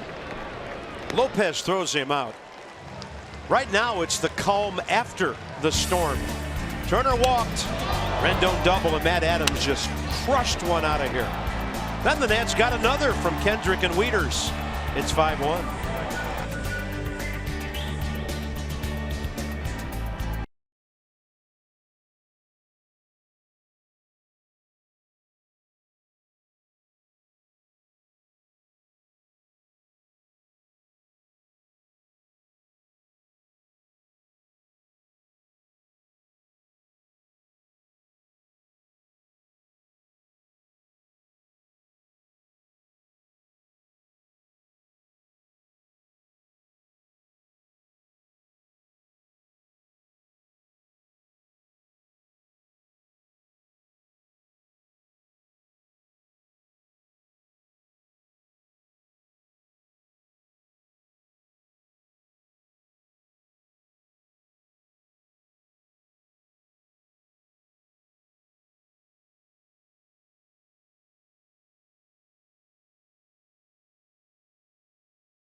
And then some in the 6th, and there's some slap shots flying around this ballpark tonight. There is. Now, I got a question for you. Is the curse dead? The DC Sports curse dead? I'm reading all about it online during the game. So congratulations to the Washington Capitals going to the conference finals. Yeah. So maybe we can put all that whole thing to rest. What do you think? Well, I think the curse is totally gone when somebody's hoisting a cup So we'll see how that goes. A lot of work left for the Caps, but well done, and finally able to vanquish those Pittsburgh Penguins. Caps fan? He's reading about it. Yeah, the curse is dead.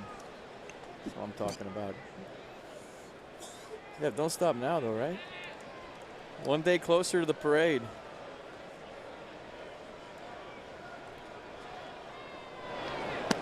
Strasburg now. Bottom 6. Margot at the plate when Freddie Galvis was gunned down. It was a 1-1 game at that point. They were trying to get the lead run in scoring position, and now look what's happened.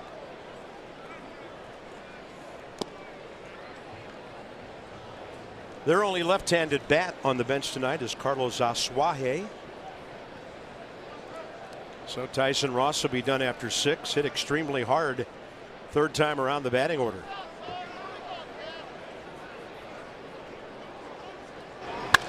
That ball is hit hard. Bryce Harper can't reach it. Gets a carom that sends it out toward the gap, and that'll get Margot to third base with nobody out. There are some quirks down that right field line, and an outfielder pretty much has to just wait and see which way the carom's going to go. Yeah, ball one hopped the wall, and the angle of the fence, I'm with Bryce. There's no way I'm thinking this ball's going that way. Look at the angle of the fence. That should have went straight towards him, and it kind of kicked towards center field, and then Bryce just chunks it as far as he can, as hard as he can. But Margot's so fast, he was already in at third.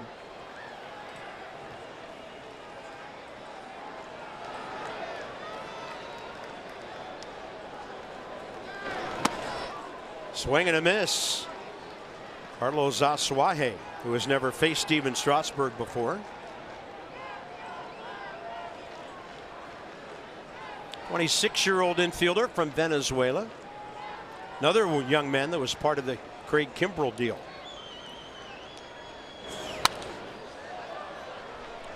Well, Steven appears to be reaching back for a little more here with the heater. So Jankowski, a couple of hits. Their only run scored to this point in that leadoff spot. And Margot really hit that ball beautifully the other way.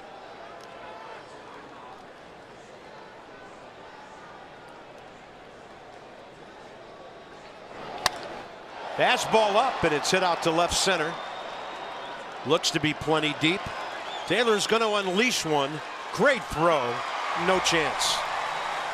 5-2 game.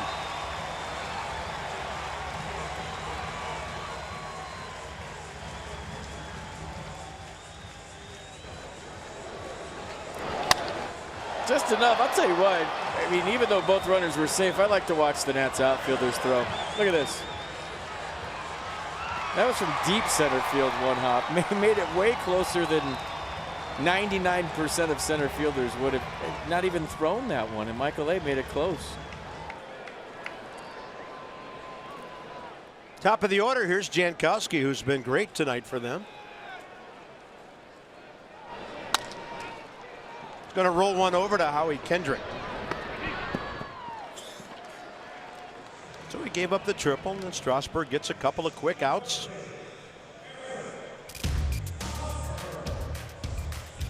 Local boy does very well. All the numbers adding up. And Carreri is overall 6-2 and 8 starts against the Padres coming in. Fancy. I like it. Super fancy. Hosmer up there trying to make it 5-3.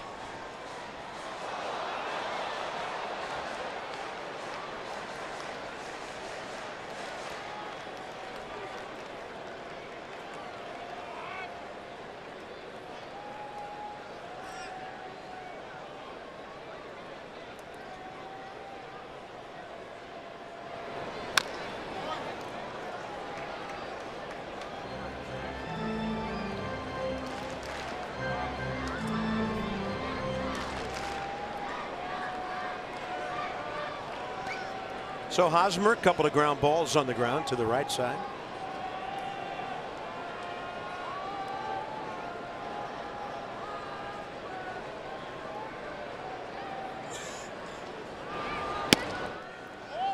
turns over the changeup.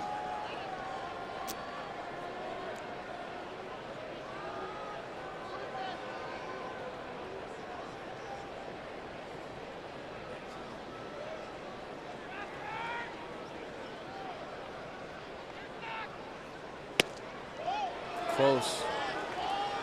Steven's saying it's a strike. He's talking to the home plate umpire right now, Brian Gorman. He was telling him that's a good pitch, that's a strike. Watch his head kind of move right here. Mercedes-Benz tracking it very closely. Swing and a miss on a curveball. Hosmer 0 for 3.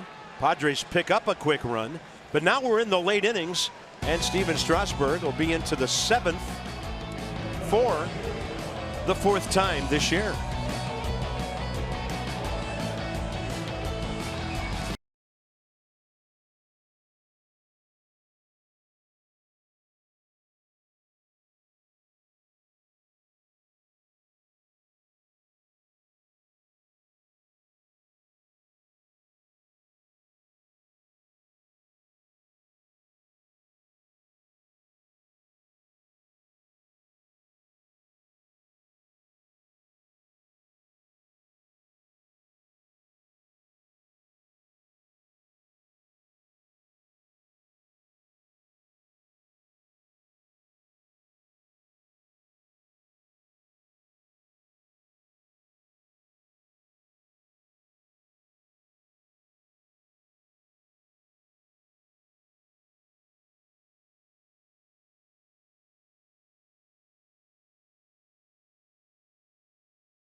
Padres meet again right here at the ballpark. Jeremy Hellickson doesn't have a decision yet, but he's pitched well. Last time out, 5 2/3 shutout against the Pirates. And we always show our guys striking out against the next day's pitcher, and I got on the crew for it. Look, they're showing Michael A. Taylor taking Clayton Richards deep. He's 1 for 4 with a 2-run homer against Richards. So coverage begins at 9:30 p.m. with Nats Extra on Masson Dose. And if Michael A. Taylor goes deep tomorrow night. Yes. I like it. I was getting on the other day. I said, you always show us striking out against the next day's pitcher. Apparently that's hard to do, so thanks, guys. We appreciate it. 26-year-old lefty Matt Strahm called up today. Former Royals 21st round pick. 45 big league games combined the last 2 seasons for Kansas City, and this will be his San Diego debut in 18.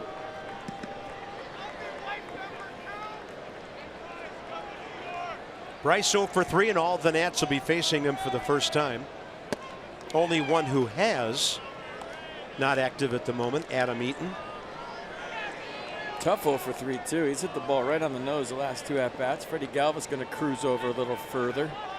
Down 2-0. Does he bunt here? Taken all the way, wasn't he?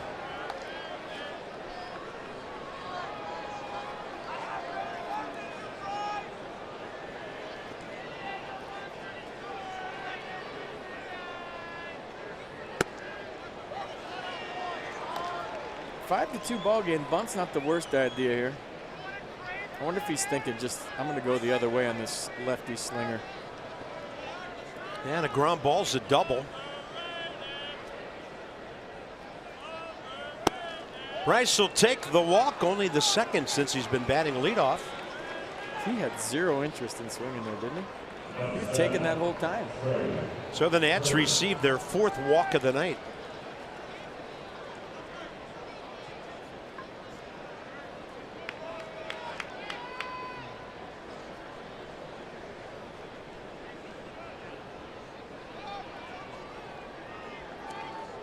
Dre's had a good night. There's a check swing. Harper goes jumping by the second baseman, and Freddie Galvis was late getting to the bag. That got a little interesting. 4-6. Fielder's choice. Well, it got interesting because there's no way Freddie was thinking Jose Perella was going to throw it to him. I didn't think Perella was going to second here. This is one where if you play second, you either tag the runner or go to first 90% of the time, 99% of the time. Bryce Harper kind of hopping over what he thought was going to be the base, but that's pretty close at second looking at it again.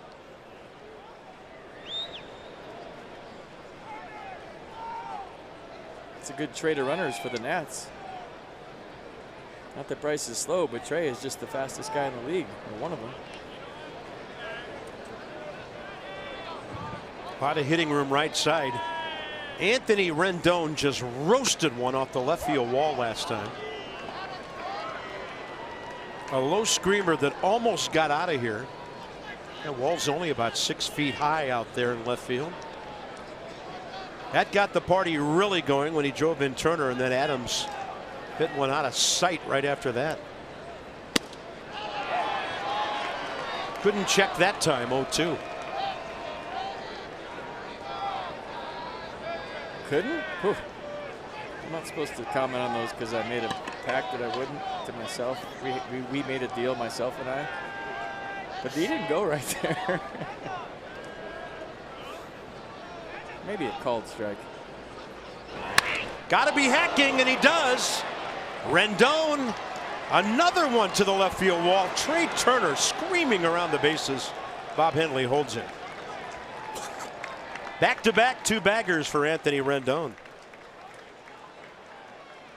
He's back. He's back. Tony Two Bags is back with a vengeance. So he got a big hit in the 8th inning yesterday, and look at him stay inside this baseball, through it with the big extension, the follow through. It hooks one down the corner, and he is close to having 2 taters tonight, but he'll settle for 2 doubles because that's his name. Padres bring in the infield. Lefty here with Matt Adams.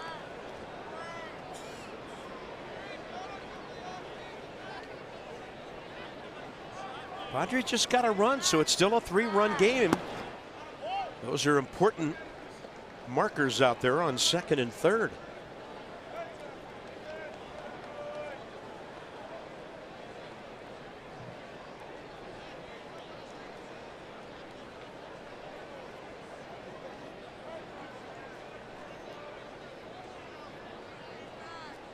Slow breaking ball, hit to right.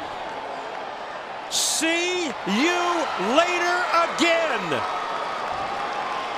2 homers, 5 RBIs for Adams tonight. It's going to be 8-2.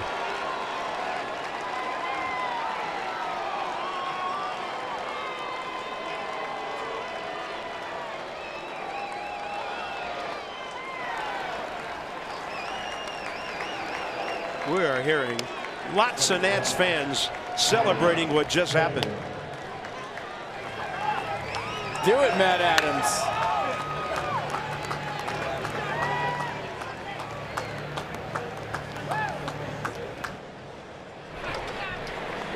I mean, no words. This guy's locked. He hits it far. Unbelievable. Yes, and a flaw from Daniel Murphy. So when's he get player of the week, player of the month, or player of the year? Something's got to happen here. His 10th home run, his 2nd tonight. The early MVP of your Washington Nationals, Matt Adams, ladies and gentlemen. He's now the 5th player in the National League into double-digit home runs. I tell you, the confidence is growing daily.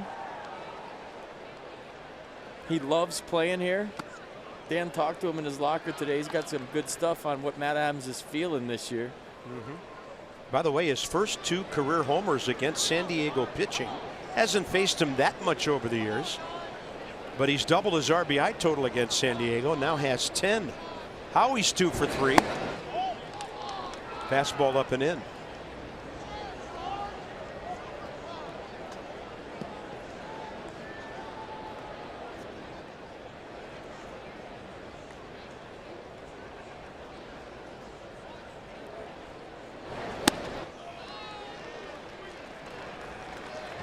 So that's 2 down, and with more on Matt Adams, here's Dan.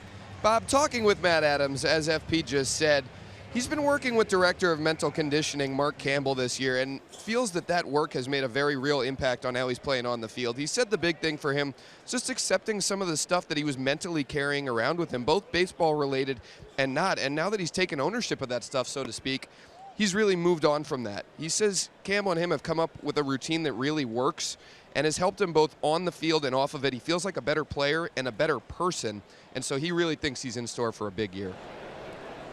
Wieters now bats right-handed. I mean, when you feel comfortable with where you're at, your role on a ball club, the players on your team, and the whole situation, you perform as an athlete. And I think if you talk to Matt Adams, he loves it here. He loves his teammates, he loves his coaching staff, he loves DC, he loves everything about it. So, you know, when you're in that kind of environment as a player, it allows you to just be an athlete and go out and succeed.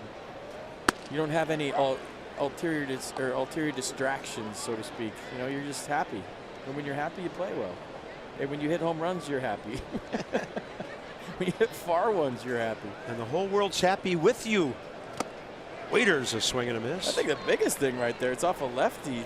It's a slinger. Yeah. I mean, that might get you in the lineup against everyone now. Who knows? Somewhere. Yeah, talking to a lefty, Gio, right now, who will pitch here on Wednesday. Matt Wieters is aboard. 2 walks, an RBI hit. Matt on for the 3rd time tonight.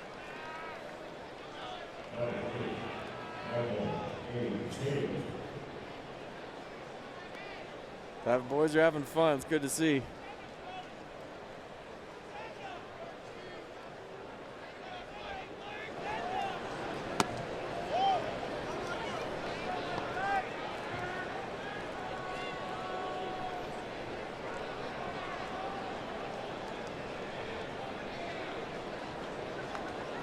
Bryce Harper walked, got this all underway. And Taylor pulls it to the shortstop. Another big inning for the Nats. 4 in the 6th, 3 more here in the 7th. Matt Adams has driven in 5 of those 7 runs.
Driven in 8-2 Nationals, and we go to the bottom of the 7th inning. Yankees return to the nation's capital for the first time in 3 years. May 15th and 16th, so just 2 games. Watch Bryce Harper, Matt Adams, Trey Turner, and Ryan Zimmerman, Anthony Rendon, and Max Scherzer play the Yankees. Let's turn the park red. Visit Nationals.com today. Strasburg, huge lead now. Challenge fastball, base hit. Franchi Cordero hit it so hard it scooted to the wall. Had an RBI single, rather ground ball earlier. That ball scorched. Rafi Lopez, the catcher, up next.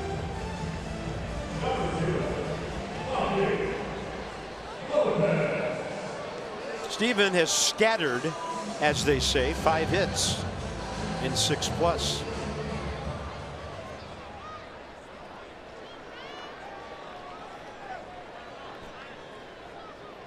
Striking out San Diego catcher twice.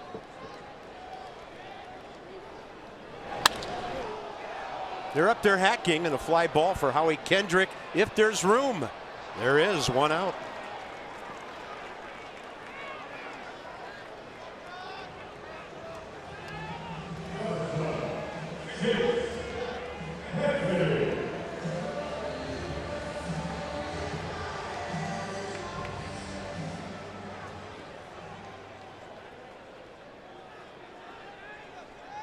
Chase Headley, a walk and a strikeout.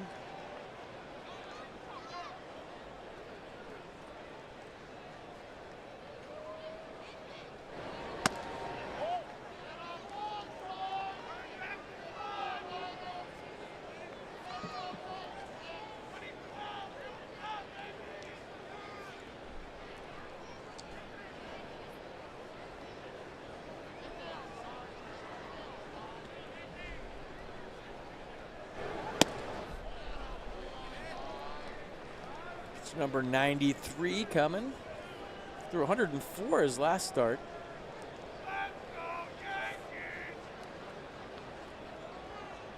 So Steven trying to go at least 7 for the 4th time this year.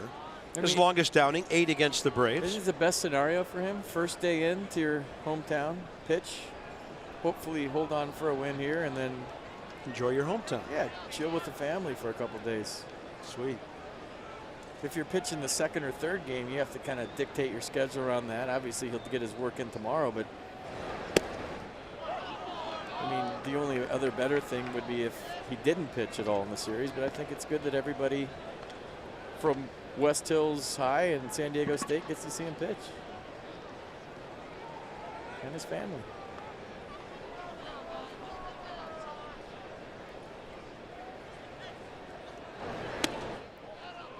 Looked like the same pitch. Yeah, did you see Steven after the pitch? He put both hands out like, where was it? In relation to pitch number 3, it's definitely in the box.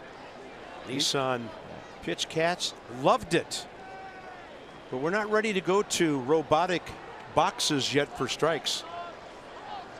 3-1 pitch. So he throws one up in the zone, which is foul. You don't think that would work? It might work, but it's hard. Can't argue with a robot. It's hard to yell at a box. I mean, you can't kick dirt on that little square thing. Your lines look crooked tonight to me. That's right. I mean, what are you going to say to the guy? Tighten up your zone, strike zone box. Oh, what a play by Adams, but Strasburg late in covering. Matt still gets there, holds on to the ball. Trip Gibson ran right down the line with him to make sure first he got to the bag and then he held on. You're doing everything tonight. Steven Strasburg didn't get over there. He just watched the play. He tapped himself on the chest and said, my bad after. But what a play by Matt Adams. Not only picking up the offense tonight, but picking up the defense too.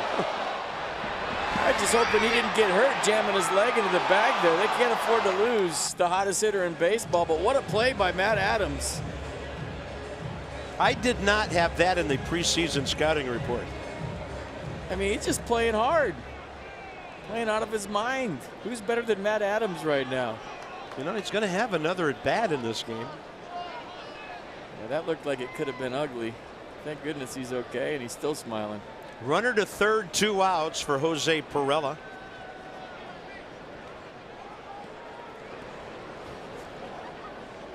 Well, if this was a soccer game, we'd be calling him the man of the match right now.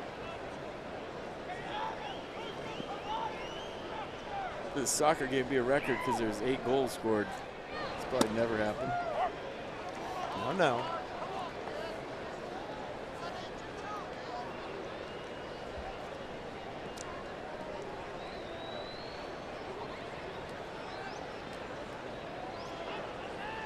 Strasburg did a lead off in the top of the 8th.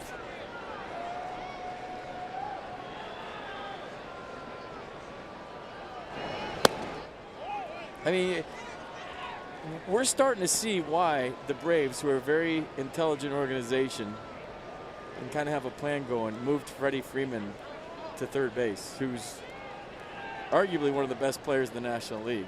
I mean, we're getting an idea why they did it, what they were thinking. Because from afar, we were like, wait, they're moving Freddie Freeman to third? Matt Adams is playing first, but now we're seeing Matt on a daily basis, and you can kind of get the feeling what Atlanta was thinking. That's how well he's played, and that's how good he really is. 100th pitch coming for Steven.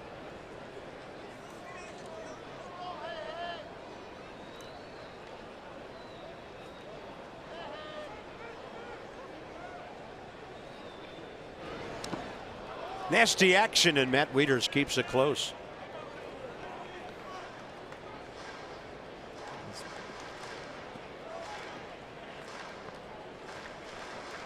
There you go, season high 107.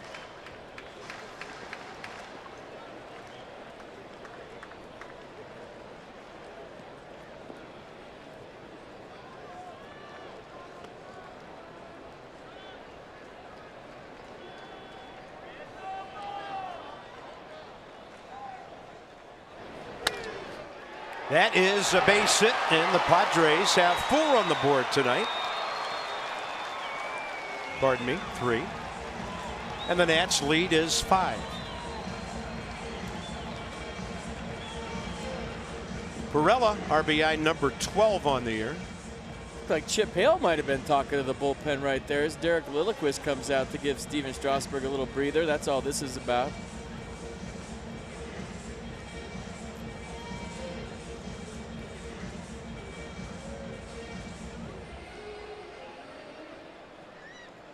Anthony Rendon checking on Matt Adams to see if he's okay. Gave him a little tap, like nice play. Talk about jamming his foot into the bag.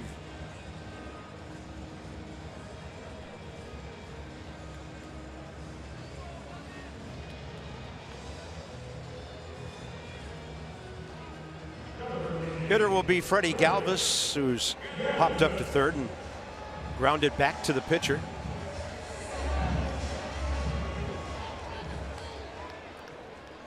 Trevor Gott, 6 outs to get for the Nats to put this one away. Padres trying to hang around.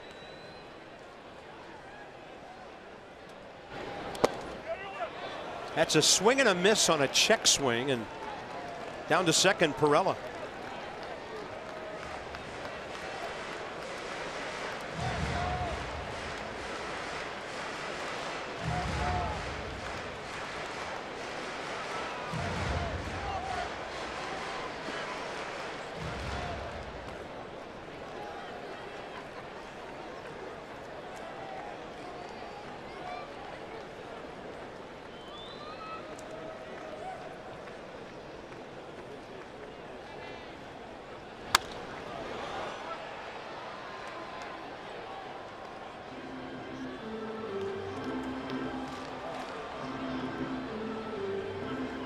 Padres just took 2 out of 3 from the Dodgers in Mexico. Yeah, and the only game they lost, they got no hit by 4 pitchers. Yeah.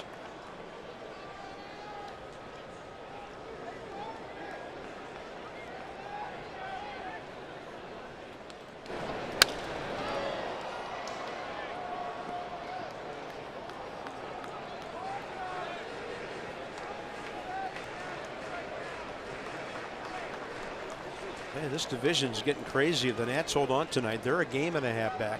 Mets a game, Phillies a half game behind the idle Braves, who got swept over the weekend by the Giants. So the Nationals number will update with a win here. That in on the hands of Freddie Galvis, who stays alive.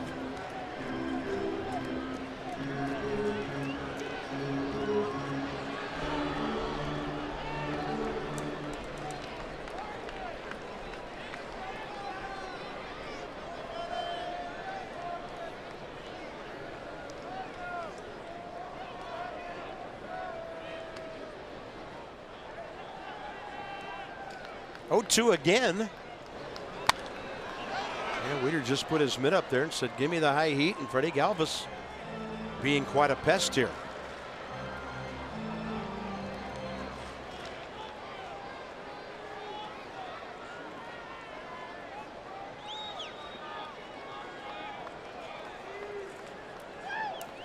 Pitch right here will tie his season high at 107.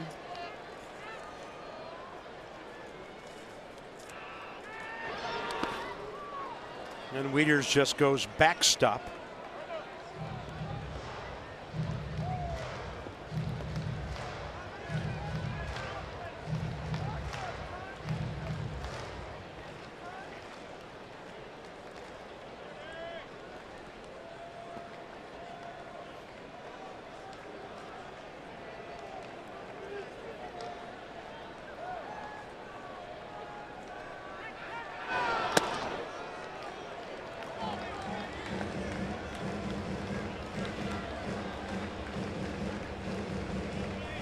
It seemed like he's getting a little tired right now, just trying to stall a little bit, catch his breath, make one more good pitch, and he knows his night will be done.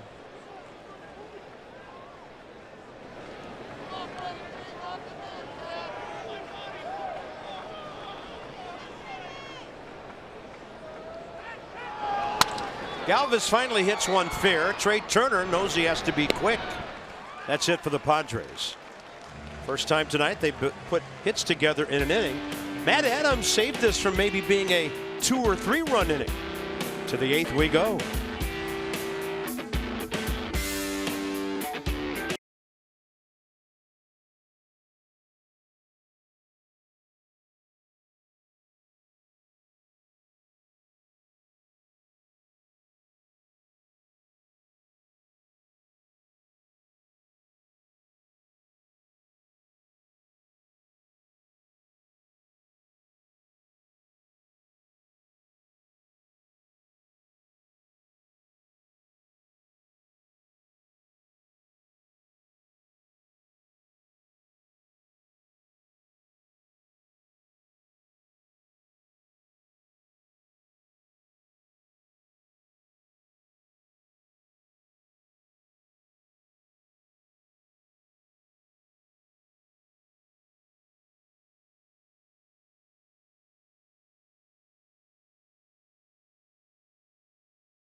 The majority of the Washington Nationals may not be reproduced or retransmitted in any form, and the accounts and descriptions of this game may not be disseminated without the express written consent of your Washington Nationals.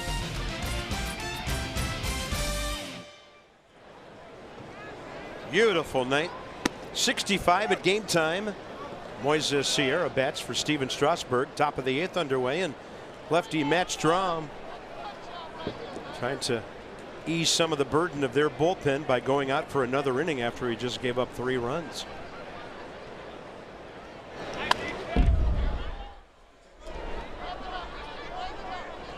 So Strasburg will go 7 on 109 pitches, 72 strikes. Walked 1, struck out 5.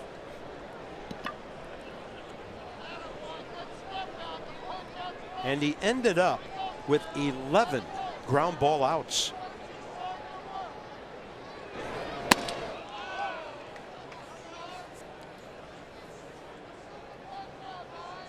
It's a good night's work. Pretty solid battery right there. Sierra, Defoe, Harper, top 8. Got a 1-2 pitch coming.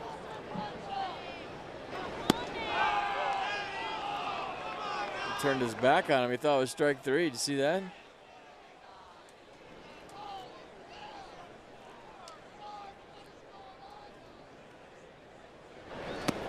Did he go?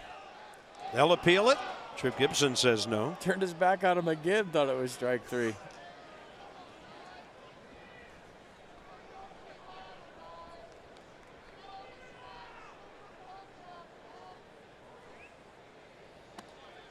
Turns his back on him again, and that wasn't even close.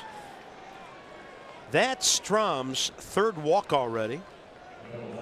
Peanuts are back in town for a midweek series with the Salem Witches. That's Tuesday, May 15th through the 17th. Wednesday is the second peanut-free game of the Fitz. Oh, I'm good. Call the number on your screen. A lot at stake in that game. Ball 1 inside. What time is it for us? 12:30. We're not used to being on the air at this time. Well, if we aren't tonight, we never will be, because we have our 2nd consecutive trip to the West Coast. Nats will, I think I looked at it, the longest flight, I think, after they return home from Phoenix will be like from Miami to Milwaukee or something like that, or Atlanta somewhere. So the travel will really be condensed, and that's, of course, until they end up the last weekend, the very last weekend in Colorado of all places. So Wilmer Defoe, as we mentioned earlier, 9-game streak on the line. He's 0 for 3 tonight. Seeing this lefty for the first time ever.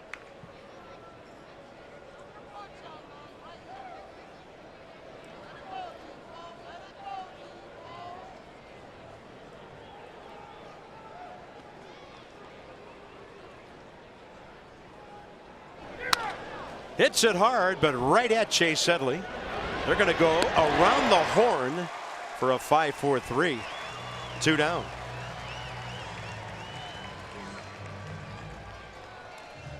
Next 15 games, some of this will be at home. Continue to play the West quite a bit. So 2 more here after tonight, then 4 at Arizona. Yankees in, Dodgers in, Padres in on that next homestand.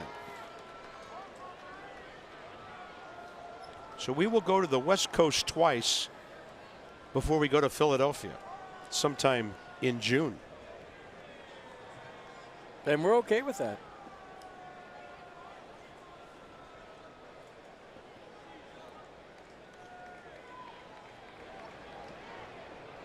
Lefty lefty, and Bryce takes it up and in. He took every single pitch last at bat and had a 3-1 walk, and he did not look interested in swinging there either. Like automatic taking. See if he takes again.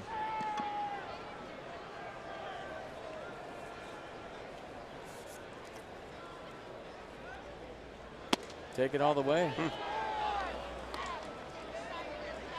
Wasn't thrilled with the call.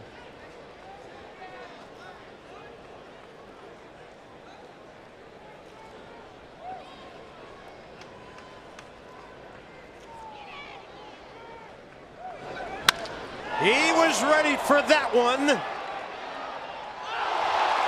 What a catch by Jankowski. He's had the worst luck in history tonight.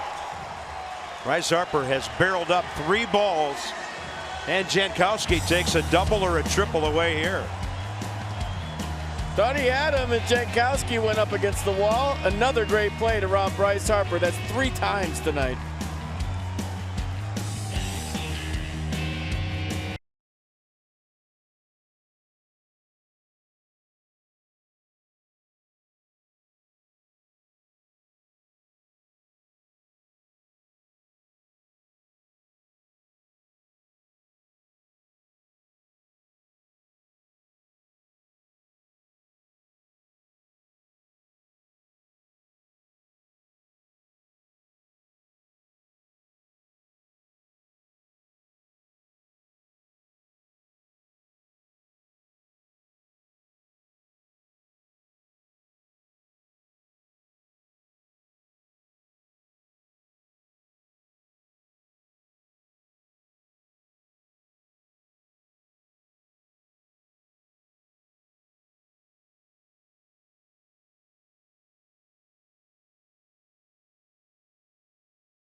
Pittsburgh's night tonight on some Files by Verizon Exmo. 109 pitches, highest total of the year, 72 strikes for Steven, 5 strikeouts, 1 walk. Gave up 3 earned runs in 7 innings. So the 100% fiber optic network means more speed for more devices at once. Visit getfios.com.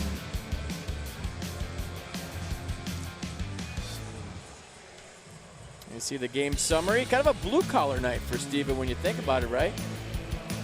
Hard hat, lunch pail night. Like Bob said, 11 ground ball outs, 109 pitches. Just worked really hard out there. Gave up 3 runs, did a nice job. And Bryce Harper had outs of 105, 106, and 109 tonight. He was robbed by Jose Perella in the 5th. Robbed by Jankowski right there. And you know what I saw, Carp? He didn't throw his helmet. He didn't throw his bat. He went back to the dugout and grabbed his glove. And maybe a young Bryce Harper would have been frustrated and done that, but he knows his team is up 8-3, and that's the most important thing. Yeah. Trevor Gott.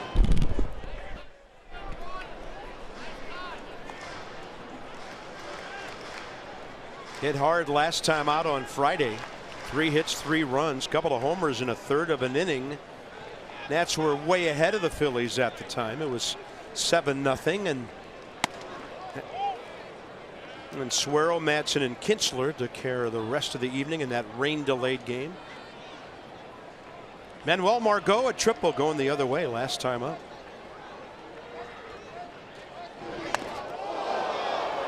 Breaking ball up and in, and it got him.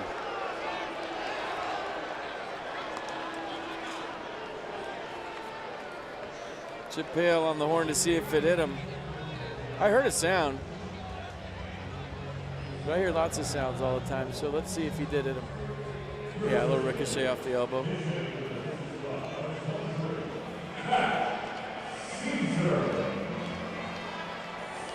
Matt Caesar will be the pinch hitter in the pitcher's spot.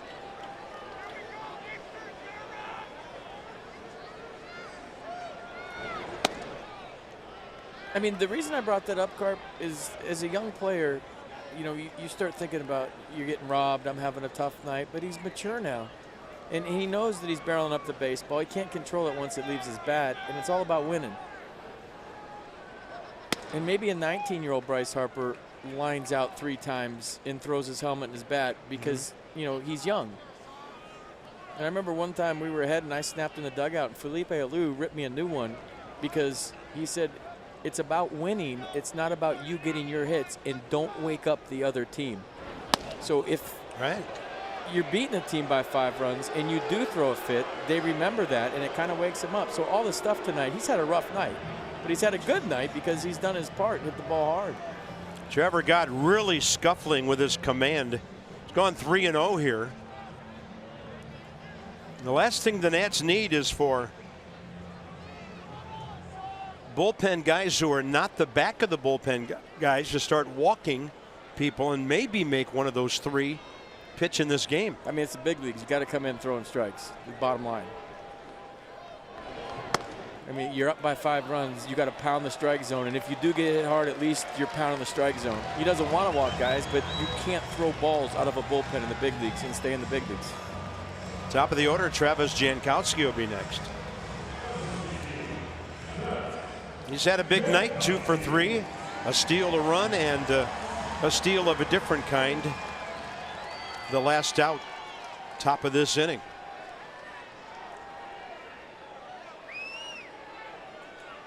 Eric Hosmer, the only Padre in the game who has faced Gott before, and he's on deck.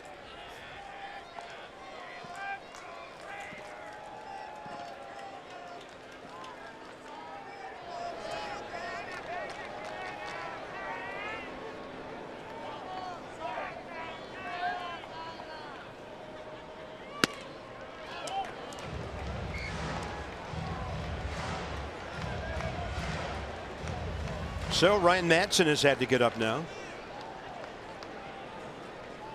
Sean Doolittle just ran through your picture at the bottom there.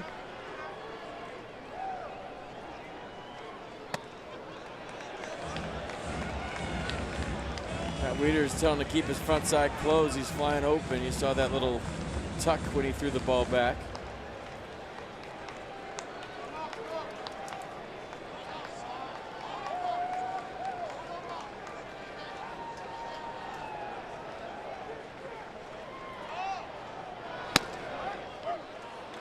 Right on the edge.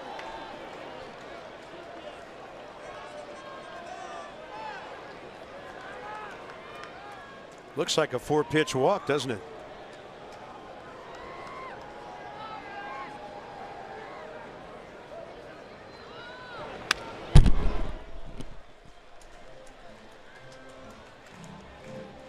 Battling back into it. Love a ground ball right here.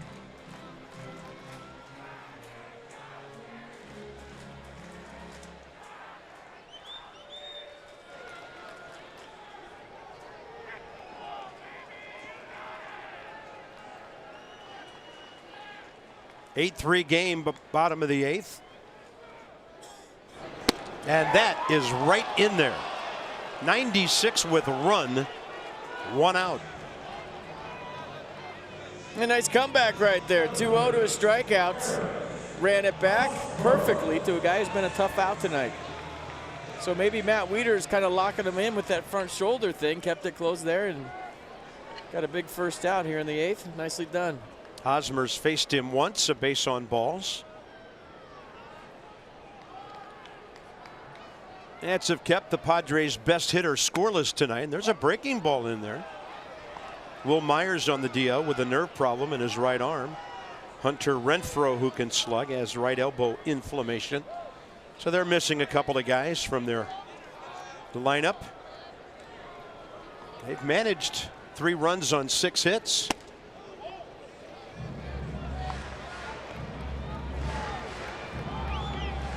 Trevor's got great stuff. It's just a matter of controlling it. And if he can control it, he's going to get a lot of outs. But working ahead is a lot easier than working behind, and he's trying to pound that strike zone right now and keep that front side closed like Weeder's told him to.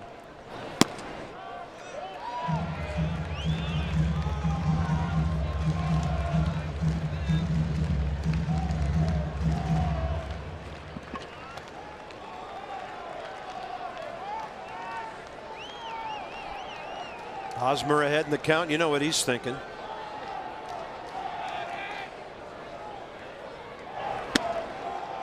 I mean, that fastball's got so much run on it. Hosmer just gave up on strike 2 like Jankowski did on strike 3. Yeah, maybe inside's the ticket, right? When he starts it down the middle, it runs off the plate, but when he starts it in, it runs back for a strike.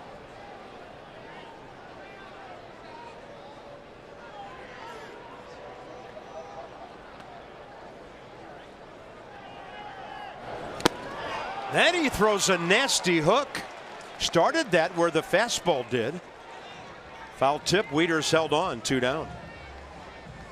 Well, settling in nice after struggling to start the inning. Hit by pitch, a walk, and now a nasty slider to a hot hitter. Back-to-back strikeouts. So we'll do the Toyota Case for Kids promo. Washington area Toyota dealers help children and their families by making a $44 donation to the Children's Inn at NIH for every strikeout by a Nats pitcher this year. Here's Cordero, who doubled last time.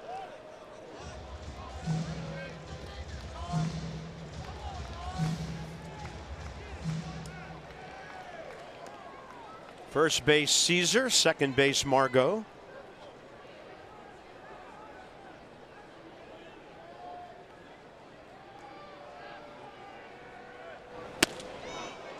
'96.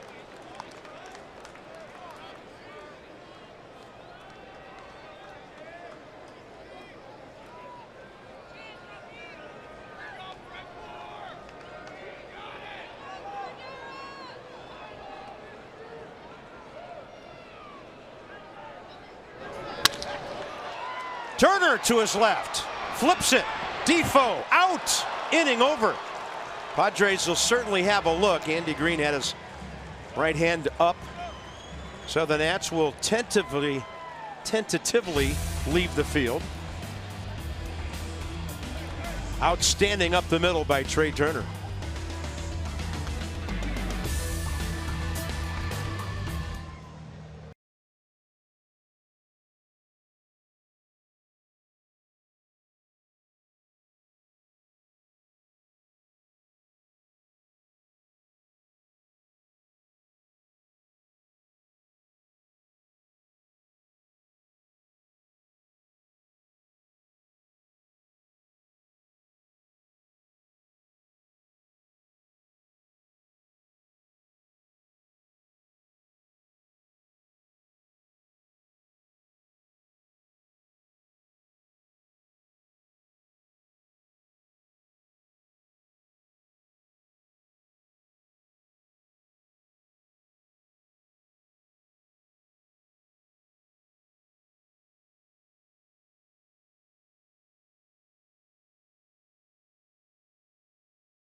8-3 game, top of the ninth. For your fourth drive of the game.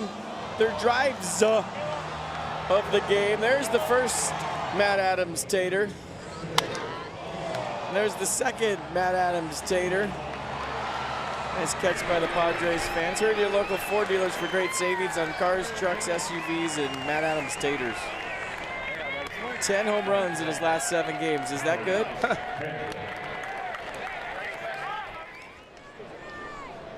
Top 9, Turner, Rendon, Adams against 25-year-old right-hander Phil Maton. 13th appearance. 0.75 ERA. 1 run in 12 innings. Walked a few, 6. 13 strikeouts. And Trey Turner faces him for the first time.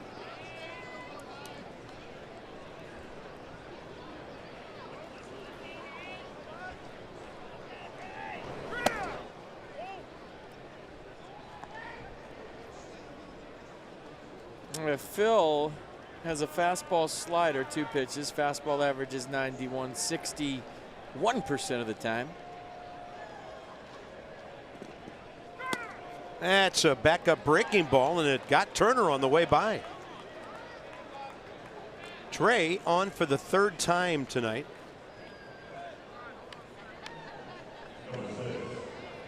I think you steal here if you're the Nats. We'll see what they decide to do, but up by 5. After 5 rule is done in today's game. We'll see.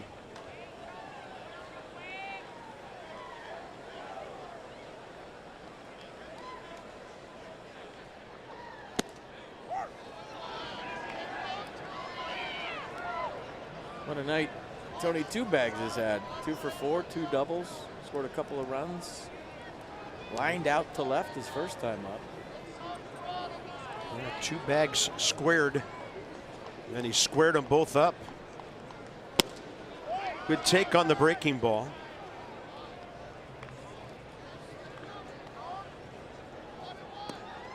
How many pitchers do you see with number 88?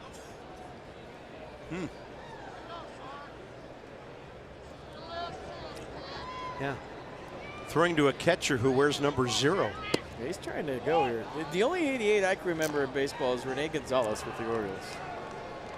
And that's tremendous 88 knowledge, by the way.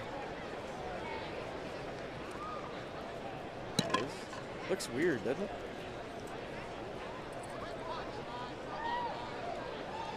Two-1.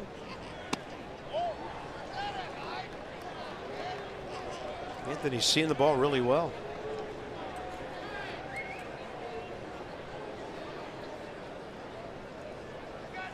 Albert Bell 88 with the Orioles?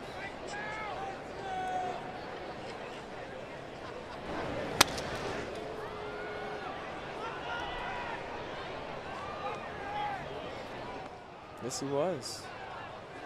I love Baseball Reference. When you go to it, it's got all the jersey numbers and the team they played for. Cool. Because he was 8 most of his career, but I think that was taken in Baltimore at the time by some guy named Cal, some guy who I can't didn't sit down ever. It wasn't an everyday player. Bench guy. 3-2 to Rendon. Up and in. Look out. 2 on. Nobody out. A hit batter and 1 almost. Glad it missed. Well, here we go. We know you stayed up for this one. Look at that. 95 points higher last 12 games. Matt Adams has a lot to do with that. So his last 11 ball games now, he has 8 home runs, 19 RBIs, and hitting right around 425 or so.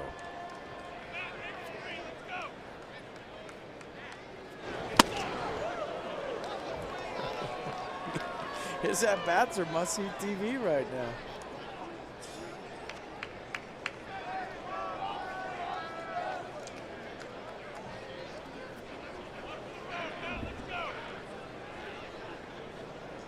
They play him way off the line and right. And that breaking ball got in on his hands. Jankowski on the way. He had to keep on coming. Perella went out and just kept on running away from the infield. Travis Jankowski's had some kind of night. First out, 9th inning. Made a couple nice plays on Bryce Harper, and then his second baseman kind of lost this one, so he just kept coming. Second baseman bails, Perella and Jankowski, who's had an impressive evening on both sides of the baseball, makes a beautiful sliding catch, couple of hits, a stolen base, a run scored, and 2 nifty plays in right. Howie Kendrick, 2 for 4. He's hit it well 3 times tonight. And against this right-hander, 0 for 1 career with a run batted in on a ground ball.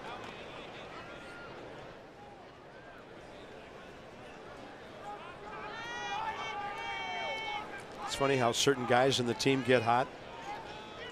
Bryce, 3 weeks now for Turner. Matt Adams, amazing lately. And the one guy that keeps on doing what he's been doing since opening day, the even-keeled Howie Kendrick.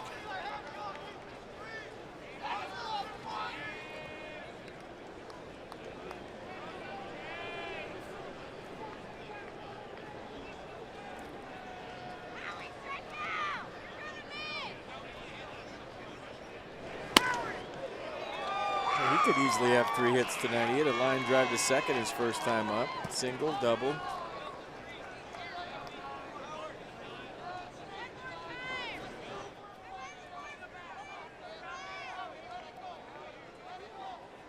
All-star for the Angels in 2011.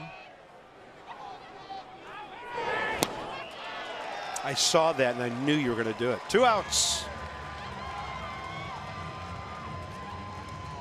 Is that Carlos Torres for the 9th? Angels, pardon me, Padres.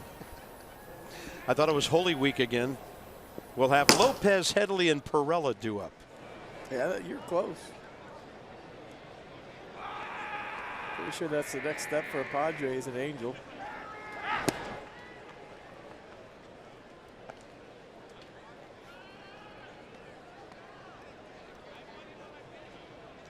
Wieters 0 for 1 career with a walk against Phil Maton. Great speed out there. Nats already have 8 runs on 8 hits. There's an 88 for you.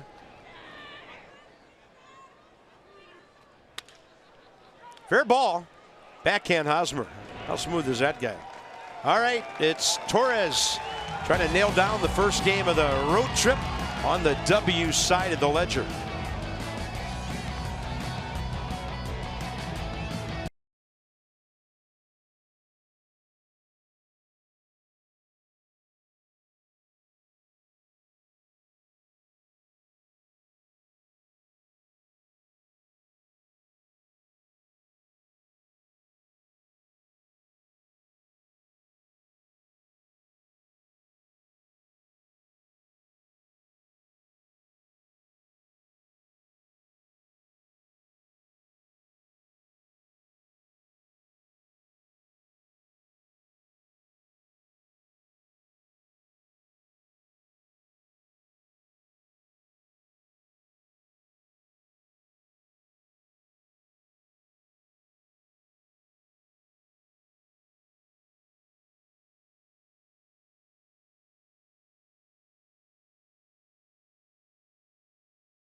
You by Lexus. Experience amazing.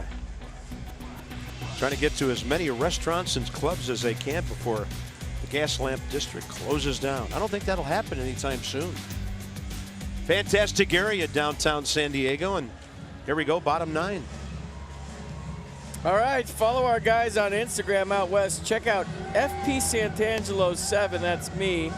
That is not Dan Coco on Instagram that you're looking at right now, but you could get insider's looks on the broadcast booth sidelines. That's FP Santangelo 7. I wouldn't follow that guy. And Dan Coco on Instagram.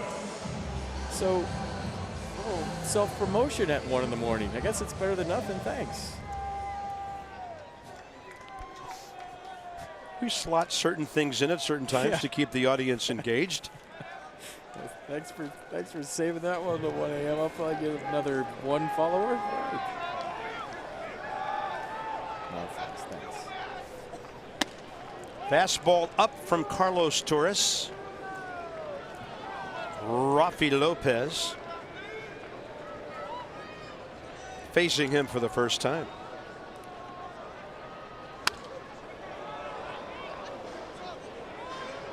So the Nats trying to make it 8 out of 9 and 9 of their last 12 to power their way to within a game and a half of the top of the division. What a quick turnaround. He was great tonight. Steven, a blue collar evening. Tony, 2 bags. Trey Turner, Howie.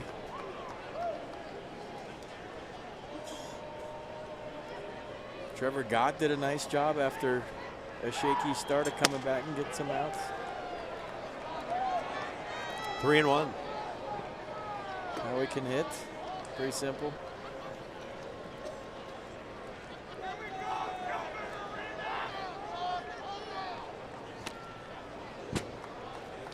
Well, it's what good clubs do. You have certain key guys hurt, other guys step up, get it done. Manager writes hot hands until they cool off, and constantly making adjustments. Everybody until you get that complete lineup back. Who knows when that'll be, but things are going okay. 3-2 pitch. Jeremy Hellickson has made 9, well, he will make 9 career starts against the Padres when he steps on the mound tonight. Clayton Richard for San Diego. He's 1-4 against the Nats. Well, that's kind of irritating. Leadoff walk in the 9th.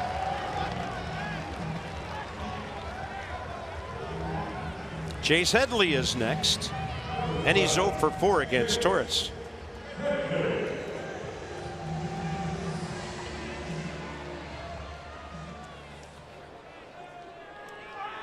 Kinsler and Doolittle had to pitch yesterday. Ryan Madsen hasn't pitched since Friday, so the back end of the bullpen, a chance to be fresh if they don't have to do anything here.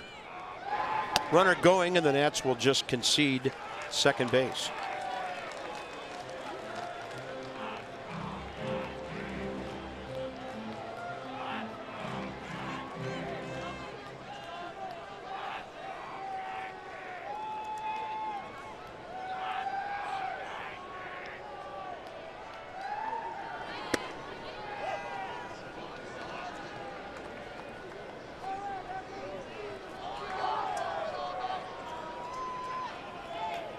Headley 0 for 2 with a walk tonight.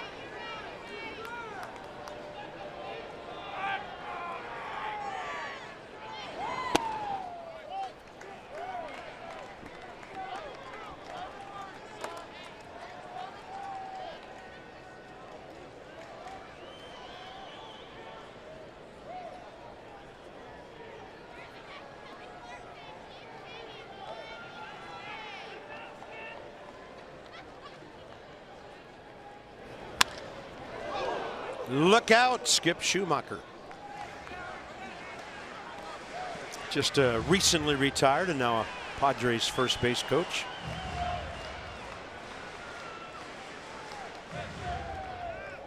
Trevor Hoffman's brother, Glenn, over there at third for the Padres. Long-time organization guy here.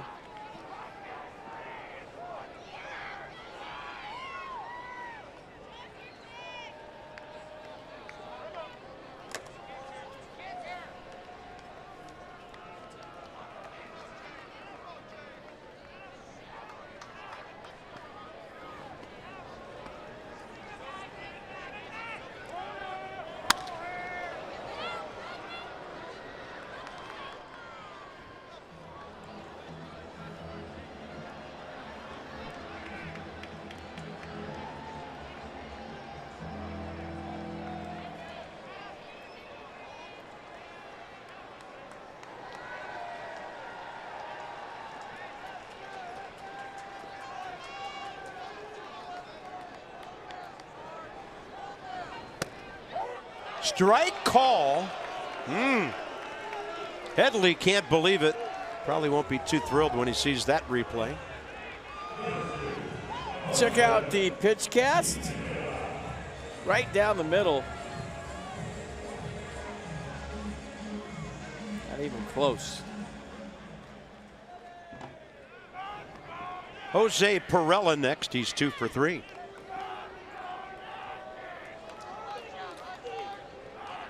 Oh for 2 career against the Nats right-hander.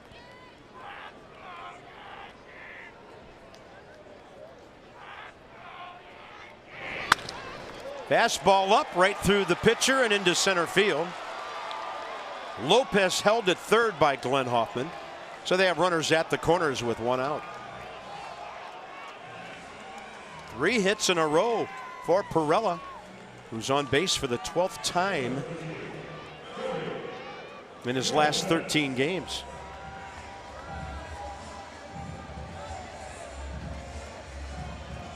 Next up is Freddie Galvis.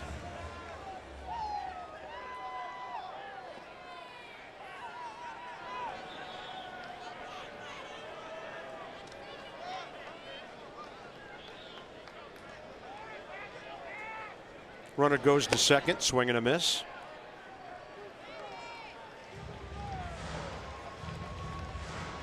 When does it become defensive difference? What's the score? I mean, what's 4 runs? 3? I mean, it's 8-3, and he just stole second. At base here, it's 8-5. I feel like that's defensive difference, not indifference. Yeah. In other words, a stolen base. Yeah.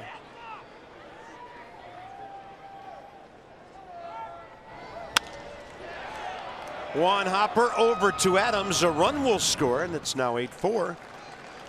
And the Nats need 1 more to nail this one down. Johnny Holiday, late night, early morning duty. No stranger to that, but he's in the studio tonight with Ray. Looking forward to Nats Extra straight ahead. Manuel Margot, the hitter.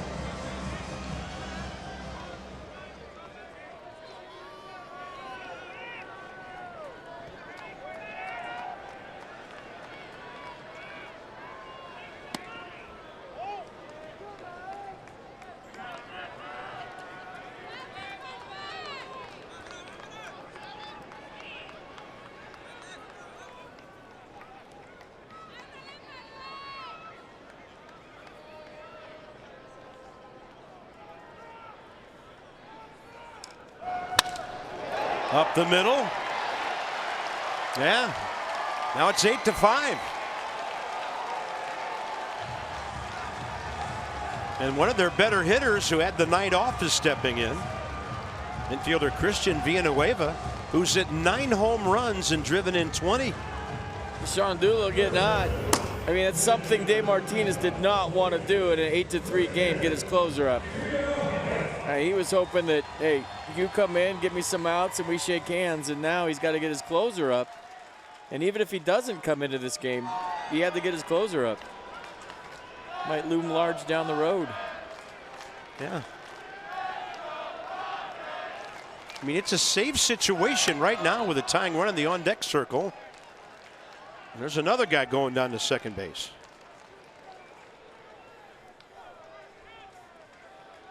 That's not a stolen base? So if I steal a base in an 8-5 game in the 7th inning, they're not giving me a stolen base? I bet 7th inning they would. It's kind of an ambiguous rule, to say the least. Yeah, you're right. And I guess the only way they'd give you one is if you made some kind of attempted play to throw him out.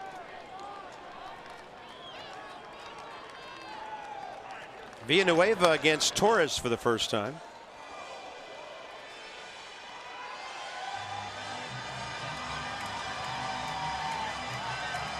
Villanueva got off to a hot start for the Padres. He was all the talk. Played 12 games at the big league level in his debut last year and hit .344. He was coming back from a broken leg suffered 2 years ago, and that is it. Right at 3 hours of baseball, and the Nats win it here in San Diego by a count of 8-5. Road trip's off to a good start. Both teams play errorless ball tonight. And the Nats have now won 8 of 9, 9 of their last 12, and there are 4 teams in the National League East within a game and a half of each other. Teams are coming backwards. Teams that were supposed to go